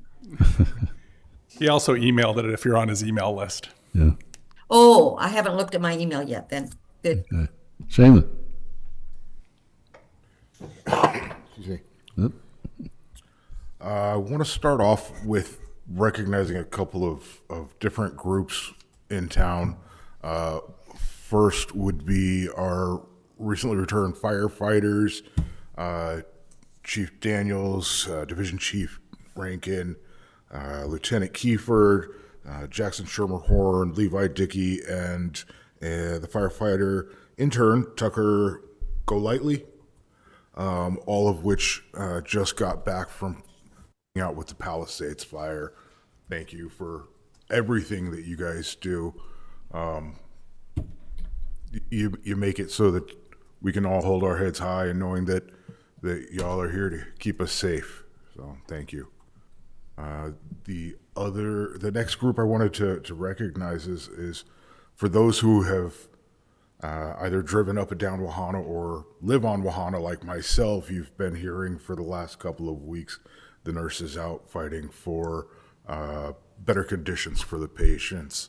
I've had the opportunity to go and talk with them a few times now, and the thing that they really say they wanted me to convey was they're ready to get back to it. So good on for that. I wish that it would get resolved so that we can get our hospital back to working at 100%. And finally, we know about the fire over at the homeless camp, and it said in the press release that there was a resident who helped get that fire contained to keep it from spreading. And I want to point out that the resident was a resident of the camp, not a neighbor from down the street. This was just further evidence that as was pointed out earlier, these are human beings, and they are deserving of a minimum level of respect that everybody else is as well. So that's what I have. Thank you. Chris? Well, a couple of thoughts that others have expressed as well, so I'll go quickly, but excited about the committees. In fact, we have a airport committee meeting tomorrow night here at 6:15 for all of you that are interested in attending. You're more than welcome. And a convention center committee meeting in a couple weeks. I really appreciated the goal setting exercise. Yes, overwhelming, but so incredibly informative and so much opportunity for the city. So just really exciting to participate in that. A couple of things were already mentioned tonight that are in the works. So that's fabulous. And to put an exclamation point on what Seamus said, I am perpetually in awe and admiration of safety personnel. And you know, not only, I loved the tour of the firehouse tonight. It was so fun to be able to see that. And so not only for the group that went down to California, but those that stayed behind and, you know, kept holding down the fort here in Seaside while others traveled. So big thanks to that group. Dittos to everyone's comments about city staff. That I'm going to move into my committee meeting. The Tourism Advisory Committee did meet, and there's always a lot going on, but this meeting was especially busy. There are building repairs going on to the Visitors Bureau, new siding and new entry things that are kind of falling apart. The 2025 Traveler Guide comes out next week, so look for that at different businesses around town. They did do a fall photo shoot, and those pictures are starting to appear in the advertising. The Fox 12 camera is officially live on the Seashore Inn, so check that out if you watch TV. And then they just got a verified badge from something called Wheel of the World. I'm just figuring out about this, but it's basically a group that goes around and makes sure these businesses and hotels are accessible for people that are handicapped, so that's pretty cool. And we're also working on a community art and vitality grant, and this will probably be going before the budget committee and potentially the council, and we're trying to incentivize folks to do murals and other things on buildings. So a lot of details to work out, but that is coming. As far as goal setting, that went really good. It was great to kind of get to know everybody better. As you guys know out there, we have, you know, a half of our council is new. And I think, you know, the biggest thing is we all have different perspectives, but we all love the city and we love the people here, and we're all going to do our best to serve you guys. And I think we came up with really good goals this year, and I'm excited to share it with you guys. And then finally, first Tuesday of the month, I have coffee with a counselor at 9:15 at Seaside Coffee House, February 4th. I don't want to sit there alone, so someone please show up. You can show up and talk to him and then stick around and talk to me at 10 o'clock. Councilor Montero, Yes. we might have mixed our wires a little bit. I was going to talk about TLT, and you were going to talk about the... Oh, really? Yeah. Okay, that's... I In the misread text I something sent there. earlier today. Okay. I mean, both of us will be focusing on both of those, but yeah. Well, I'm glad I said something. So, yes, I will be in Salem tomorrow for City Day at the Capitol, and then I'm staying an extra day so I can attend my first Oregon Mayors Association board. One event that didn't get a lot of publicity, but I thought was really important, it happened on the 14th of January. Seaside High School, County Health Department, Helping Hands, all did put together an event about educating, particularly kids, about fentanyl. And this wasn't, you know, from the standpoint of being addicted. This is basically from the standpoint of kids just wanting to try a pill or, you know, something like that. And everything nowadays, I guess, I have no experience with this, but the pills all look the same. They look real. and kids go out on Instagram or Facebook or whatever and say, well, maybe can you give me one of these? And many times, and there were definite personal examples from parents who have started organizations like this that will teach kids. One pill and the kid died, and it's just really sad. But it was very, very cool to see the Times Theater completely full. Having free food might have had a little bit to do with it, but there were a lot of kids there, a lot of adults, and a very moving experience. So I'm going to push that. I think I was going to mention this tomorrow to Councilor Montero, that would be a really good presentation to have at League of Oregon Cities during the conference, because I don't think all of us think of fentanyl that way. Something to consider. Let's see. 3 of us, right, are going to be up at the high school on Friday all day. Is it all day? I think it's all day. Another opportunity, I did it a couple of months ago where I talked to the civics classes, just telling them what goes on at the city and answering a lot of really good questions. So now I can share that experience and let you guys answer the questions. Thank you for the 3 new counselors. You all participated really well tonight. I give you all an A. Your first month of office now, is happening. You've attended 2 council meetings and an all-day strategic planning session. So my quote for tonight kind of reflects my hope for our future, and I'm very positive about it. Henry Ford said, "Coming together is a beginning. Staying together is progress, and working together is success." We're going to move into executive session in accordance. I always got to get my glasses out for this. All these little parentheses and everything. Yeah. In accordance with ORS 192.68, you guys are going to learn this when you go to the ethics things, because you got to be very specific. In accordance with ORS 192.660, 2E, to conduct deliberations with persons designated by the governing body to negotiate real property transactions. And we will reconvene into regular session later. And I'll say good night to all of you.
Okay, we have returned from executive session. There is no further business. The meeting is adjourned.